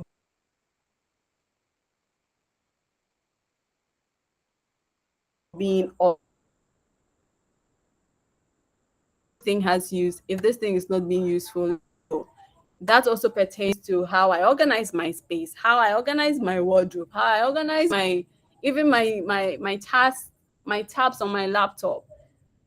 Everything has a home. Even how you are, I'm even going to come to spatial design, but thinking organization in that way, that everything has a home, also means creating space for things that you find valuable to you. And so, to the broader thing, in your personal brand or in your business, if there is something that is essential to your business, you have to create a home for it. You have to create a home for it. You have to maximize the use of anything or everything you have in your life, right? That was also another system I had. Another system, or let's say a theory, or a system theory that I also have, is set it, forget it. For my productivity, I love automations. What has that given me? One, I have optimized my fashion skills business for more sales. I have freed up my time to travel and achieve high performance for my life and my businesses. It means that when I use productivity tools, when I delegate, when I free up space in my calendar or in my life, I can make space for the things that are really important to me. And automation. In this day and age, there are definitely ways to automate, optimize, and even delegate a lot of things without a lot of stress. So those are some of the systems I also put in place. I'm sure you've already read the rest. If you have any questions on it as well, we can go in. But now let's go into the last one I'll talk about is spatial design. Spatial design is, think about your own space. Think about where your room, how how reflective of your room, or how reflective of you is in your room, or is on the design of your room. That's what I should say. If I entered your room right now, or if I entered any space you occupied, or let's say your office, your desk, if I entered there, what would convince me that, this place is definitely Manuela's desk, or this place is definitely Secho's desk, or this place is, what would help me, what things there would indicate that it is really you? And I'm not saying that because you have to put up different beautiful designs or different things to personalize your room, but I want you to think functionality. Yes, we can think the design side, but I want you to also now think about functionality, even in these spaces in your life and in your business, or even in your personal life, your room. If you come to my room, I have like a formica board, and so in my on my wardrobe, I should have taken a picture. You see, on typical wardrobes, you'd have like a mirror inserted at the on the door of the wardrobe. Well, I had the mirror removed, and we replaced it with this formica board thingy. Why? Because I didn't want a formica board or a whiteboard in my room, that entire structure, but I wanted to embed that also in my room so that when I had ideas, when I felt, ooh, this is a revelation, if I can call it a revelation, this is a revelation, I need to write this thing down. I'm somebody who loves to write. I can quickly go to that. I need to think. I can just do that on my board. If you entered my room, you'd realize, okay, yes, this definitely is something Secho would do, or this is definitely Secho something Secho would definitely have in her room or in her space. I want you to also think about that. Now, let's go into who you are or who you want to become before we go into what systems thinking would look like for you. Now, before we go into this session or before we go into what systems thinking should look like or feel like for you, I want us to agree that systems thinking is not for everybody. Can somebody repeat that after me? Systems thinking is not for everybody. Systems thinking is not for everybody. It is not for everybody. I want to read it in the chat. Systems thinking is not for everybody. If I don't read it, if I don't see it, I won't continue. Systems thinking is not for everybody. Like, do you want us to do you want us to say it after you, like you're in children's service, like Yeah, Anastasia? you can actually or type it in the comment section. Feel free. Feel free. Systems thinking is not for everybody. It's not for everyone, right? We have to agree on that. It is for you if you are genuinely curious about things around you. If it's for you if you're open-minded. It's for you if you're an analytical person. It's for you if you're creative. It's for you if you're an empathetic person. If it's for you if you're flexible. It's for you if you're patient. It's for you if you're holistic minded. It's for you if you're willing to learn. And the 10th most important point, systems thinking is for you if you are committed to action.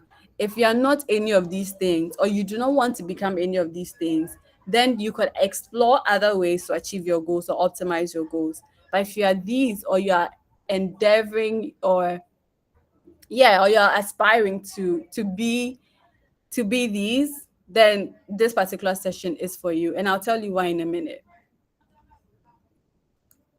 So, when people set goals as the year begin, these are some of the ways the goals would sound like. Oh, I want to lose 20 pounds and 20 pounds or 20 kilograms and exercise 3 times a week by December 31st. Oh, I want to save $5,000 by creating a budget and sticking to it by December 31st. And these are smart goals, like smart goals. But smart goals haven't really got us anywhere, if I may add. These are smart goals we've set. I have goals like this. I would say I still have some goals like this, but I have stopped thinking goals in. So just as I'm sure most of us or some of us have left the New Year resolutions bandwagon. That no, we don't believe in New Year's resolutions. I'm adding smart goals to that list. Reason why we had this conversation about unrealistic goals, and I want us to be honest with ourselves. We all have goals like this. Oh, I want to find a new job or change my career by doing XYZ, because why? It is specific, it is measurable, it is attainable, it is relevant, and also time bound. Very smart goals. But smart goals don't always get the job done. System thinking does. And this is how you're going to now see systems thinking play. Now, I'll share some examples from my own life to sort of give you a fair idea of what you should be looking at as we are discussing systems thinking. What have we said so far? That a system is literally a machine with different parts working together, which means that if your personal brand or your business was picked as a machine or as an organism and we studied it, we would find it has different parts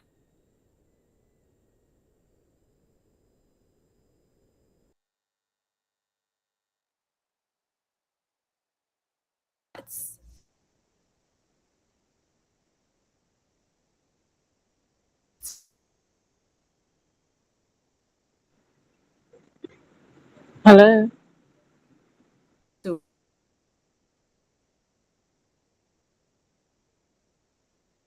if you are spiritual, you have spirituality as is someone speaking?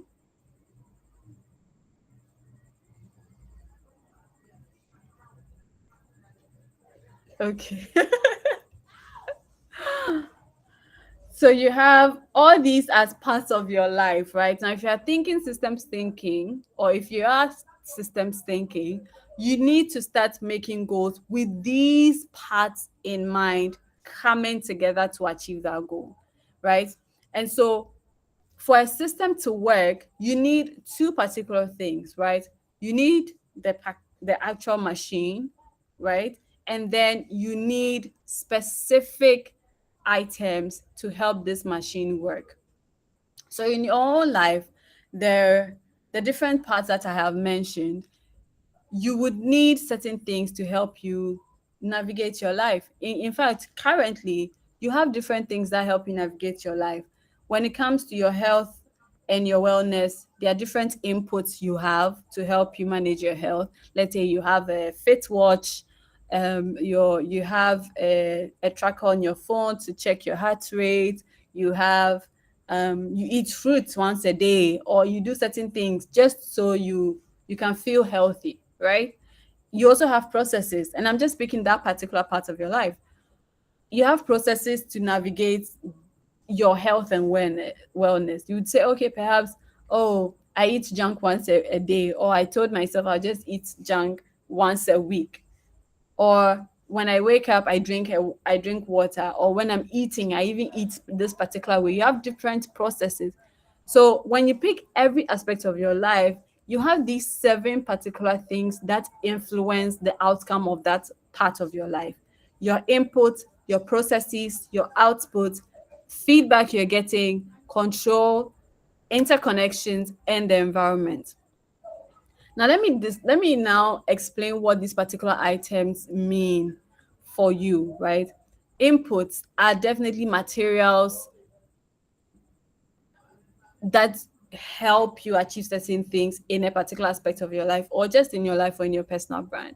In your personal brand, you might even say my inputs are I read, I follow certain accounts online so that I can learn a lot about personal branding. I follow particular people, I attend. Those are inputs that you are giving yourself to achieve a certain outcome in that particular part of your life, right? Then there's also processes. I've mentioned how processes work. You also have output. So now this machine that we're talking about, or this life that you're living, you are definitely churning out some results. You already run a system in your life as we speak. You already live your life in a certain way. Subconsciously, you live your life in a certain way. You already have inputs that are going into your life. You already have processes to churn out whatever results you want from that. And then, of course, you have the final output, which is what you're seeing in your life, right? And then there's always a way you always come back to yourself. You catch yourself saying, hey, but I said I was going to do this. It didn't happen. You have your own feedback channels for your own self. You also have your own ways of controlling how your life is going. You also have your own way of assessing how different things connect. So you would typically know that, okay, if you're not feeling well, there's no way you are able to meet a friend, or you are able to attend an event. You already know how certain things connect to different things, but what you do not have is that sense of awareness in using that to make better decisions or set better goals. And then the final thing that we usually forget to understand as we systems think is the environment we systems think in. The environment we think in, right? You already operate in a certain environment. It could be your neighborhood, it could be the job you work at, any space, metaphorically or actual space you operate in is your environment. And so if you are systems thinking, you need to analyze these seven things: your inputs, your processes, your outputs, your feedback channels, your controls, your awareness of interconnections, and of course the environment you're playing in. Okay, so I feel like I've shared a lot so far. I'll take, if there are any comments, I'll take comments. and then we'll go. Can you hear me? Let me know Yeah, we in can, the we can. chat. Okay, let's go. Okay. So now we are going to critique the set of goals I mentioned earlier. Remember these goals that we mentioned? All these smart goals that you mentioned that you said you were going to achieve or that we said we're going to achieve. We need to now start rethinking them with systems thinking. And so I sort of have like this short exercise that I want to throw at you based on everything that we have said that okay, whatever goals we have, it has to speak to different parts of our lives or different parts of our business.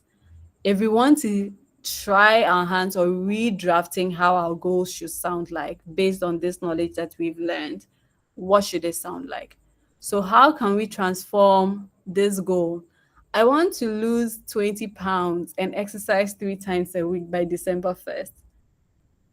How can we transform this particular goal as an example into an example that reflects on systems thinking? I just want to throw this at you. Let's see who can catch it. How would you transform a goal statement like this? How would you transform a goal statement like this? Let's go. I know I'm gonna give you a minute to think. I'm gonna give you a minute to think. How would you transform if you're thinking systems, how would you transform this particular goal? Any takers? You can also unmute yourself. Any takers? And you don't have to have like just throw out there what it feels like it should be and then we can work with it.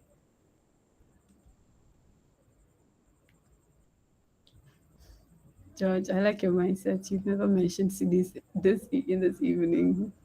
Dollars only. Systems thinking isn't for everyone. Yes. Do you have any takers? Do you have any takers? How can we transform these goals into a systems thought goal?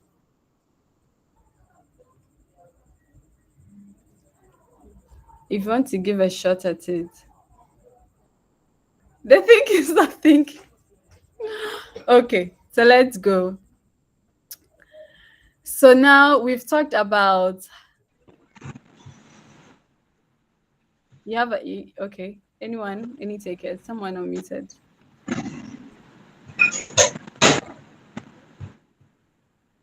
Emmanuel, are you sharing anything? Because you're Um, unmuted.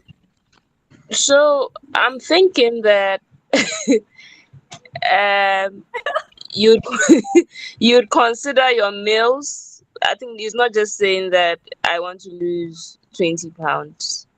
You'd Mm-hmm. consider what your day-to-day lifestyle is actually, and then consider what your meal plan or what your eating habits are. And Mm-hmm. yeah, I think these are the two things I can think of. Yeah. Good. That's a good try. That's a good try. Someone else?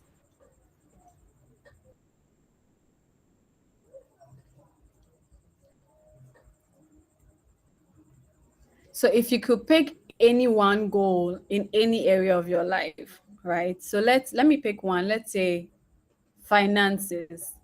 If you had so we have I want to save $5,000 by creating a budget plan and sticking to it by December 31st. Or let's say I want to save so you want to save $5,000 in a year, right? $5,000 is just about like 50,000 CDs. You say you want to save 50,000 CDs in a year. Mind you, you are not even making 50,000 CDs on a whim, but you're giving yourself this unrealistic goal that I want to save. Savings means out of a larger revenue, a larger income, you want to save 50,000 by this year. How can you take that one part of your life to systems think and affect the other parts of your life? That's what I'm asking. So I'm going to give you a few more seconds to think about that, and then we'll go. So when I shared all the systems that I had in my life, what I specifically omitted was the reason I had these systems in mind. I had these systems in mind because I wanted a way that if I made one decision in my life, it would automatically be easy to follow in other parts of my life or other parts of my business. So let's say, for example, so for my fashion business, right? One of the things we did, or one of the things we are focusing on, is building a structure behind the business and just focusing on marketing. That is the system we want to run. That is the model we want to run, right? So what that means is that by that one decision that we have made, we want it to affect every other thing we're going to do in that business. It's going to affect how we relate with customers. It's going to affect how we price our services. It's going to affect how we are even going to hire people if we want to hire people. It's going to affect our cost structure. It's going to affect the partners we will have. It's even going to affect the daily activities we are going to have in that business. But we've just made one decision. It's just one decision. If I picked this idea of I want to lose 20 kilograms and exercise 3 times a week, I am just making that goal for just one part of my life, which is my health and wellness, without being strategic about how it has to fall in line with every other decision I'm making in the other areas of my life. And that is what systems thinking is. That if you have to interrogate, and later in the slides, I'm just about 3 or 4 slides out, we rethink or interrogate our goals in a way that says, you know what, this is how I operate in my life. So if I'm going to make one decision in my life in one aspect, this is how it has to speak to the other part of my life, because I am thinking interconnections in my life, right? So let me just solve that for you and say these are some of the ways to rethink your goals. You want to say, okay, I want to feel healthy enough to play with my kids at age 50. This is not a smart goal. Like I said, this is not a smart goal. If you're not curious, if you're not patient, if you're not open-minded, if you're not willing to learn, if you're not committed to action, all those things I said earlier, if you're not all of that, you don't want to become those, these goals would not necessarily work, or these interrogations on your goals will not work. You say, okay, no, I don't necessarily want to become fat or big. I still want to lose weight, right? But I really want to feel healthy enough to play with my kids at age 50. That is how specific it can get. What would that mean in other aspects of my life? You take a guess. What would that mean in other parts of my life? It means that one, I would have more energy to show up for my friends and family, relate with my relationships. I'd have more energy to run my business. I would have more fitness to make more money. So let me even bring all the 6 core areas of our lives with that one example, right? If I rethink my goals that way, I'd have more excitement. I'll feel good about myself. I'll have more energy to explore new ideas and skills in my leisure and hobbies. I'd have more time. I'd feel more healthy, or I'd feel active enough to show up for my friends. It means I can play with my kids. I can attend events. I can do all of these things I need to do because I have an active lifestyle at this point, right? Just by saying I want to feel healthy enough in my career and work. How does feeling healthy impact this part of your life? Okay, if I feel healthy, my productivity is definitely going to shoot up. If I feel active, my clarity of thought my performance at work is going to improve. It means that I can think clearly, I can become more strategic, I can build better partnerships, and I can show up in ways I didn't previously have energy to do. Same for your spirituality. Okay, then perhaps I can pray for hours without being tired. Or I can hike. I can go on prayer hikes if I want to. I can explore different ways to deepen my relationship with God because I feel active. I feel healthy. I feel a sense of presence in my brain.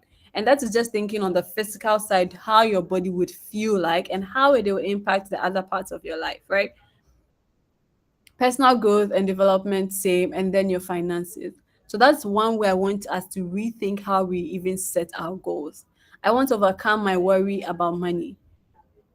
If you think about it, your saving of $5,000 or 50,000 CDs or 5,000 CDs at the end of 2023, it's not just because you want to save money. No, the underlying factor is you want to stop worrying about money. You want to stop fearing that you don't have money. You don't like the insecurity you have about money. That is really what it is. That is really what it is. And I was going to say this at the end, but let me just say it now. That all these transformations we are going to have on our goals, they are going to be based on the real reason we want these things to happen for us. The real reasons, not only to-do lists, the real reasons. To-do lists are ends, they're just an end, a means to an end.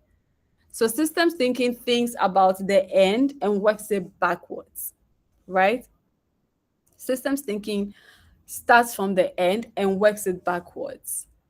I want to know, I want to have new and challenging experiences this year. I would use that to replace this idea about I want to quit. I want to visit at least 2 new countries by the end of the year by planning and booking the trip before October 1st. Why do you want to why do you want to go to these countries? It's not because you want to experience new things in your life. You want to have new and challenging. I want to explore other sectors this year. I want to quit my job. I want to switch my career. I want to repurpose or reposition my brand. Why do you want to do it? I want to do it. You want to do it because you want to explore other sectors. I want to manage and monetize how I am perceived. It means I want to reposition my brand. I want to change how people view me. I want to polish the way people see my expertise. That is really what you want. You don't want to attract new clients. You don't want more sales. You don't want you don't want more sales. You don't want more offerings. You don't want a new job or you don't want all these things that are a means to an end. I want to expand or diversify my skill set. Oh, I want to learn a new hobby this year. And then you box in your mind what that skill set is going to look like. But if you say no, I want to expand or diversify my skill set, you're saying, you know what? I'm going to open my eyes to find skill sets around me I didn't even value in the first place. I want to deepen my sense of freedom and let go. Organization. How do you organize your life? How do you optimize or live efficiently, productively? If you're somebody who has a lot of things, you're always overwhelmed with a lot of things, you need to dig deep and ask yourself, why am I feeling overwhelmed? Why am I taking on a lot of things? Why am I buying a lot of things I don't need? Why do I feel like I don't always have clothes to wear? There are deeper subconscious reasons why we set these goals. And that is why systems thinking is important. That once you know the main core reason for a particular thing, oh, then it's easy to backtrack and use your different decision making to make it happen.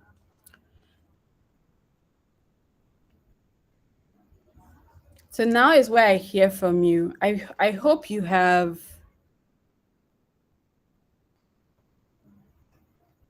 yes, sure. Yeah. I hope I've shared the answers to your emath question. Now I want us to now take a stab at it and share with me how you are rethinking your goals you had for the year. Let's go. Anyone can go. How can you transform your goals from one part of your life to impact the other parts of your life? So how would you manage how would you transform the goals you have for this year into a systems thoughts goal for the year? Let's go.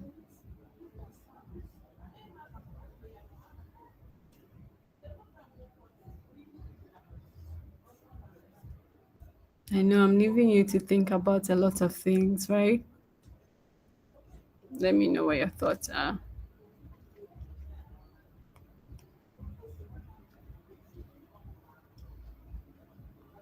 Can you hear me though? Yes, yes, yes. We can.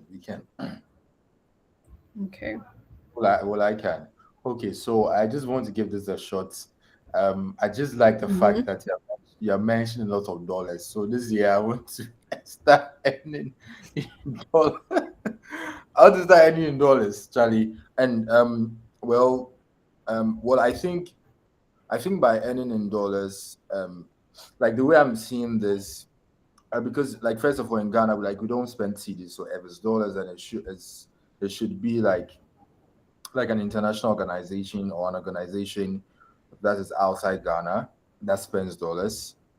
Or yes, and so I think by thinking that way, I'm more like positioning myself and like I'm positioning myself for like a very what do you call it, like exposure, like global exposure. I think that if I'm able to like redesign my goals by saying that okay, I want to earn in dollars, that means that I have to look for opportunities outside my jurisdiction. One, and two, it's going to give me the exposure that I need globally. Because I mean, definitely, if you're earning in dollars, that means that you should be in an organization that's like that is international. So I don't know if the way I'm thinking is what it is, but Mm, this is the only thing I can say for now. Yeah. yeah. I mean, there's not, I mean, the examples I've given are like, yeah, a guide, but there's no one way. What matters is how you've thought about that goal. You get it? That's literally what it is. How you've thought about that goal. So you want to look at the goals you have, and I'm not saying all the goals you have listed out, even if they were smart goals, you should throw them away. They are no longer relevant goals. I'm not saying that. No, I'm saying that l- interrogate those goals and ask yourself why you want those goals. Because by listing them, it sure means you want them, but let's get into why you want them. You could have picked any other goal. Why do you want these ones? Why are these ones important to you? And so if you understand why they're important to you, you're already picturing yourself living in it happening. So you say, okay, well, I want to feel healthy. I want to feel more financially free. You haven't listed out what would get you there, but you're telling yourself you want to live in this particular mind space. And that is what, to be transparent, changed for me about how I set my goals. I never worry about, I don't list out goals like that any longer. So if I have goals like I and now what smart goals I have, whatever smart goals I set, I still set smart goals, right? But I set smart goals as an offshoot of a system I'm building. I'm trying to build a system here. I'm trying to build a system where in my ideal life, I'm healthy. I don't stress over money.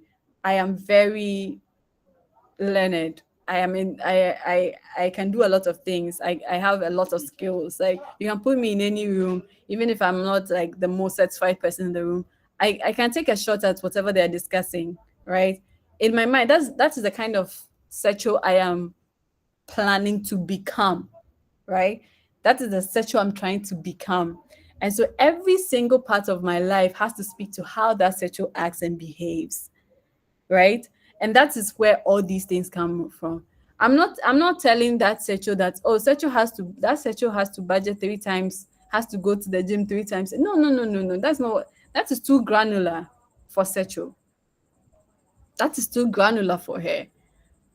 But we need to put ourselves in this particular lifestyle where I am healthy. However, I want to achieve health, I am doing it at that time. However, I am ensuring financial freedom, I am doing it. However, I am expanding my skill set, I am doing it. However, I am managing my personal brand, I am doing it. These are the systems I am building. And so, whatever smart goals I'm going to set, they are just inputs to make that system work, right? So Manuela says, I want to overcome my worry about money. How will I do this? By sharpening my skill sets and monetizing them, right? You've made it broad enough to explore different things. You've made it broad enough to explore different things. And so when you set smart goals month on month, you are like, okay, I made a promise to future Emanuela that we are going to overcome our worry over money. And that means I have to start earning in dollars. This month or this quarter, I'm planning to start earning in dollars because I feel like if I start earning in dollars, one, it will change my mindset about how to see money. I don't know. I not to sort of make the dollar a big money, but let's just say any amount, any currency you want to thinking, right? I want to start earning in this particular currency because perhaps it has shown that economically the environment, you remember in the environment I'm working in, practically it makes sense to earn in dollars, right? That's one. But it's not just because I want to earn in dollars. I want to earn in dollars because it gives me the opportunity to stop worrying over money. At least it gives me some level of comfort that I'm not worrying over money. So all these things would just be to do tasks to help achieve the system you're building. Okay. Now I'm now going to go into, and I'm literally done here. This is the last thing I want to mention. Like we mentioned earlier, whatever goals you have, and I mentioned here, plan for serendipity because you want to build a system that is adaptive to different things. You want to build a system that's adaptive to different things. So you say for my personal brand, you you know, and a classic example is, okay, I want to have 5,000 followers, 10,000 followers. I Why do you want 10,000 followers?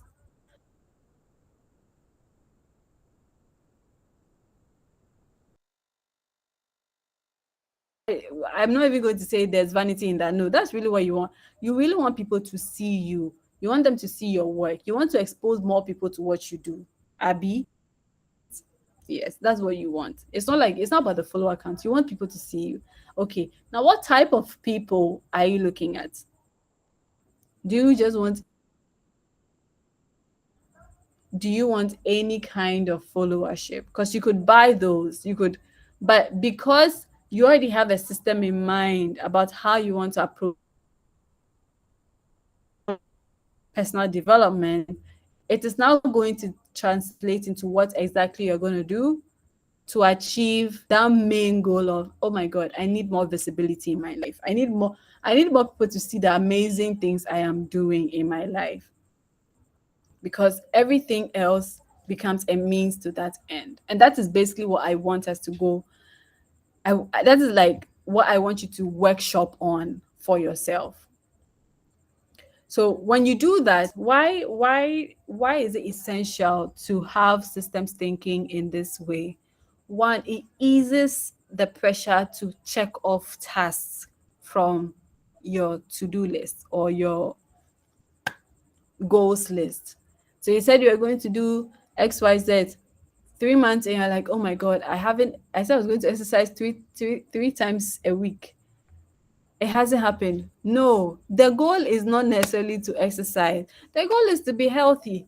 So now, if you are not exercising, you are planning for a serendipity and you're saying, okay, I didn't exercise, but I want to be healthy. So how else can I be healthy? Okay, maybe I'll integrate walking in my daily life. Maybe I'll be conscious about my posture, the way I sit at the office. Maybe okay, I would move out. I would move out of the house and say, and that's even another part of systems thinking, that because you want to even feel healthy and healthy enough to play with your kids at age 50, it translates to how you even live your life, how you even plan your life. So you say, okay, if I want to feel healthy, I need to live close to a gym, or I need to live close to a scenic view. I need to live in a place that facilitates health for me, health and wellness. So when you're even ready to buy your house, you know that those are top of your priority. That I need a place that I can walk by the street or jog in the evening because I want to feel healthy at this place. And then in that same place of feeling healthy and then moving out of your house or moving into a place that facilitates that, you backtrack that and say, okay, if I need to change my environment to facilitate this healthy living that I want, then it means I need to make better financial decisions because these things can't afford itself. You see how it's backtracking and connecting with other things. If I need to start, so I need to feel healthy. I need to move out of this place I live because I can't jog at dawn at this area. It's not safe for me, right? How do I move out from here? I don't have the money. Okay, then I need to now start thinking how to raise money or how to increase my income stream so I can afford a house that is by the beach or by a garden, right? It now pours into your finances, how that's going to look like in your finances. And in your finances, how can I achieve more income streams? Oh, maybe I should get a dollar job. Oh, maybe I should quit my job. Oh, maybe I should switch my career. Oh, maybe I should expand my skill set. Oh, maybe I should take a new course. Oh, maybe I should go back to school. And that seeps into your personal development goals. And you backtrack that your personal development goals is already checked out for that. You're like, oh, if at the end of the day you want to feel healthy, but it just makes sense in your system how that will play out in other parts of your life and how that is even facilitating other parts of your life because they are an offshoot or overflowing into different parts of your life. You do not want to set goals that do not affect how you live your other parts of your life. That is how you become overwhelmed. Period. That is how you become overwhelmed. And so I hope I have challenged you enough tonight. Of course, if you want to discuss more about this, feel free to connect with me. My favorite goal, and these are actually goals that I have for myself. That these are the goals I have for myself. That okay, this year I want to have new and challenging experiences. It means that even if I don't get to travel to two new countries, I'm going to give myself two, I'm going to give myself exciting and challenging experiences, period. I want to explore other sectors this year. Oh, if I don't switch my career again, perhaps I should attend more networking events so that I can learn about new sectors out there. Maybe I should be watching more YouTube videos about nuclear energy. I want to manage and monetize how I'm perceived. I need to really level up my Instagram. I really need to level up my personal brand. I really need to level up how I even you get because all these things forms part of a bigger plan. I want to expand or diversify my skill sets. Oh, I know XYZ. I know photography. I know content creation. I know how do I connect it to other things, right? I want to deepen my sense of freedom and let go because I understand that if I'm feeling overwhelmed, if I'm feeling like there are lots of things in my life that are not moving, I'm not seeing progress in my life, then it means perhaps I'm holding on to things I need to let go.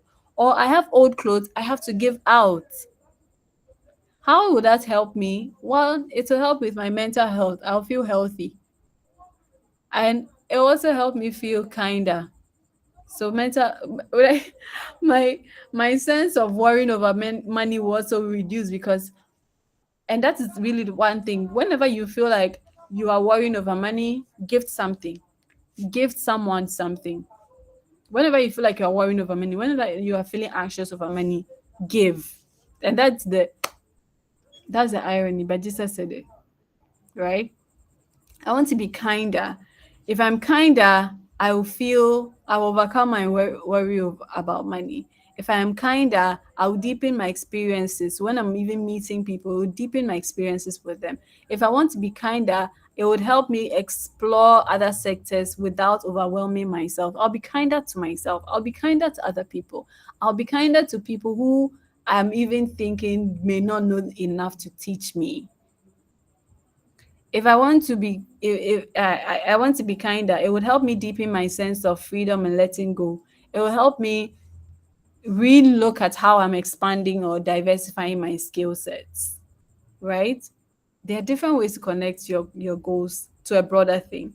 If I want to pay better attention to myself or I want to take better care of me, it means that it also affects how I approach my health. It affects how I manage my finances. It affects how I even expand my skills, how I grow myself essentially. So these are the top level goals I want you to have for yourself this year. And if you would always want to bounce off ideas, have a discussion, I'm always around. But I'm really, really excited about how this year is going to look like for you. And I think as we look at how to systems think our goals, we are by effect determining how to measure the success of it.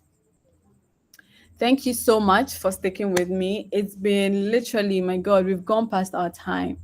It's been almost 3 hours of spending time with you. I've enjoyed every single one of it. Let's stay in touch. Let's keep the conversations going. You can always reach me via these channels. My Instagram is at supersecho and my website is www.supersecho.com. Thank you so much for your attention. I will take questions, contributions, or any final feedback.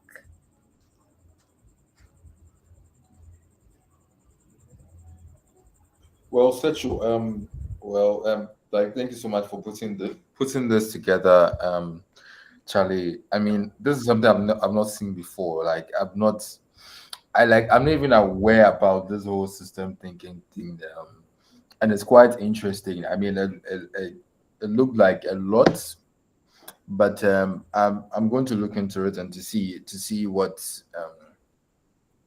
like to read more further about it. Like this is so new because when I saw goal setting is something that I would say like every at the beginning of every year or we hear goal settings like it's a norm. You become used to, so you already know what you already expect some things. Like it's like you already know some of the things that you're already saying. Like there's nothing new, but this right now the system thinking thing is something that it's something that's novel. Personally, to me, I do like I've not I've never come across it anywhere before, and I think it's very very interesting, and you really understand what you are saying, and I because that's worked for you, yeah. So and you also wanted to work for us, so I really enjoyed the session, and I hope that we can have more of this in the coming months, and definitely I'll sign up for it.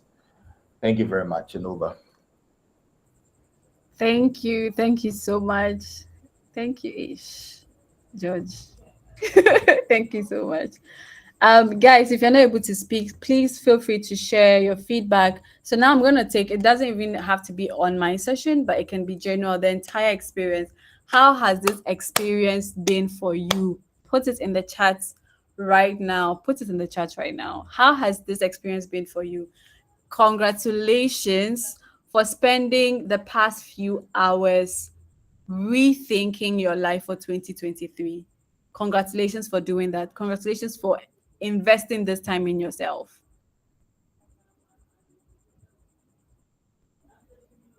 Mm, nice. I want to hear from you. I want to hear from you. What I mean, hype me up, hype my speakers up, give me ginger to do this again. Because literally, it takes a lot of things to put up something like this. And of course, this is the start. This was really off the whim, but I said, you know what? I'm just gonna ask if people are interested in this idea of systems thinking because I've been working with it for some time. And a lot of people said, yeah, I wanna join. I want to come and listen. And God being so good, my speakers were able to, they said yes, and here we are, right? So if you have taken the past few hours to invest in yourself, we have just about 3 more minutes or 5 more minutes or less to leave tonight's call. I want to hear from you. I mean, if for nothing else, let's appreciate our speakers. What have you learned? Let's not be ungrateful. Let's show appreciation. Let me hear from you. Send it in the chats, in the comment section. You can also unmute yourself. So I'll give us like a minute or two as we share that. Share your testimonials as well. And then the last part is, like I said, my I wouldn't call it a coaching program, but I'm working on a personal branding program for people who want to really elevate their personal. I mean, this year you really have to rethink your personal brand. You really have to rethink your personal brand. I was able to 10x my income by the end of 2020. I was collecting a certain amount of money as my salary cumulatively from all the things I did. By the end of 2022, I 10xed that amount I was taking. So imagine 10x in any way that you want to imagine it. I have 10x my income. And it wasn't because I was perhaps the smartest in the room or the most equipped, or no, no, no, no. It was because I had a personal brand. It was easy for me to say that, you know what, this is what I am. This is who I am. This is what I'm passionate about. And whoever wants to work with me can see alignments because they see my work and they're like, oh, okay, if she's doing XYZ and I'm doing ABCD, we can actually work together. It is because of my personal brand. And I can't begin to tell you all the different things your personal brand does for you. I'm sure you already know for yourself. But this year, you need to take your personal branding seriously. You want people to set you up online and be like, hey, I didn't know this person was this good. Well packaged, well, well packaged, well put together. You need to rethink your personal brand even before you think your business brand. So I'm starting a personal brand program. It's called Elevate Your Brand. I'm opening up the wait list. I only have slots for 5 people for the next 3 months. And what we're going to do is we're going to look at your brand. We're going to search you online. We're going to do a deeper search of who people think you are. And then we're going to connect that to who you want them to think of you and use that to specifically achieve certain goals for you. Achieve certain goals for you. So if you are interested in that, on my Instagram or on my website, okay, well, directly on my Instagram link in bio. When you click the link in bio, it should take you to the wait list. It's called Elevate Your Brand. Elevate Your Brand is for you if you are someone who you work in any field, but you feel like you need to beef up your online presence a bit. You want to be more strategic with how you brand yourself online, away from followers and away from all the other metrics, but you really want people to look you up and be like, wow, I want to work with this person. If that's what you want to do, you want to really couch your reputation and manage the recognition you get when you step into spaces. Let me know. Let me know. Jenny says, this was amazing. I think I have to rewrite my goals for the year. I would love to see your goals. So DM me them. Let me see. Emanuela says, this was an amazing workshop for me. Until tonight, I've never thought about what my core values were. And I wonder how I ever lived without them. And that personal brand class signed me up already. Go to my link in bio on my Instagram. It's called Elevate Your Brand. Let's work together, guys. Mary says, thank you. It was a good session. I had read about systems from the book Atomic Habits. Yes. But it wasn't as practical as this is in terms of how it connects to everything. I'm glad you have I'm glad to have joined. It's 1 a.m. in, oh my God, thank you so much, Mary. All the way from Kenya. at the moment, so it's a good night for me. Thank you, Mary. I'm gonna please hit me up on Instagram. Let me say thank you personally. Thank you so much for joining. Thank you so much, guys. It's been an amazing time. Feel free to DM me on Instagram and let's keep the conversation going. Now I'm gonna stop sharing. Uh, if you can come on video, please come on video. Let me take a last picture. I said in the email that I was gonna take a last picture, but if you can, please do. If not, I'm gonna take what we have. Thank you, everyone, and I'll see you next time. Bye.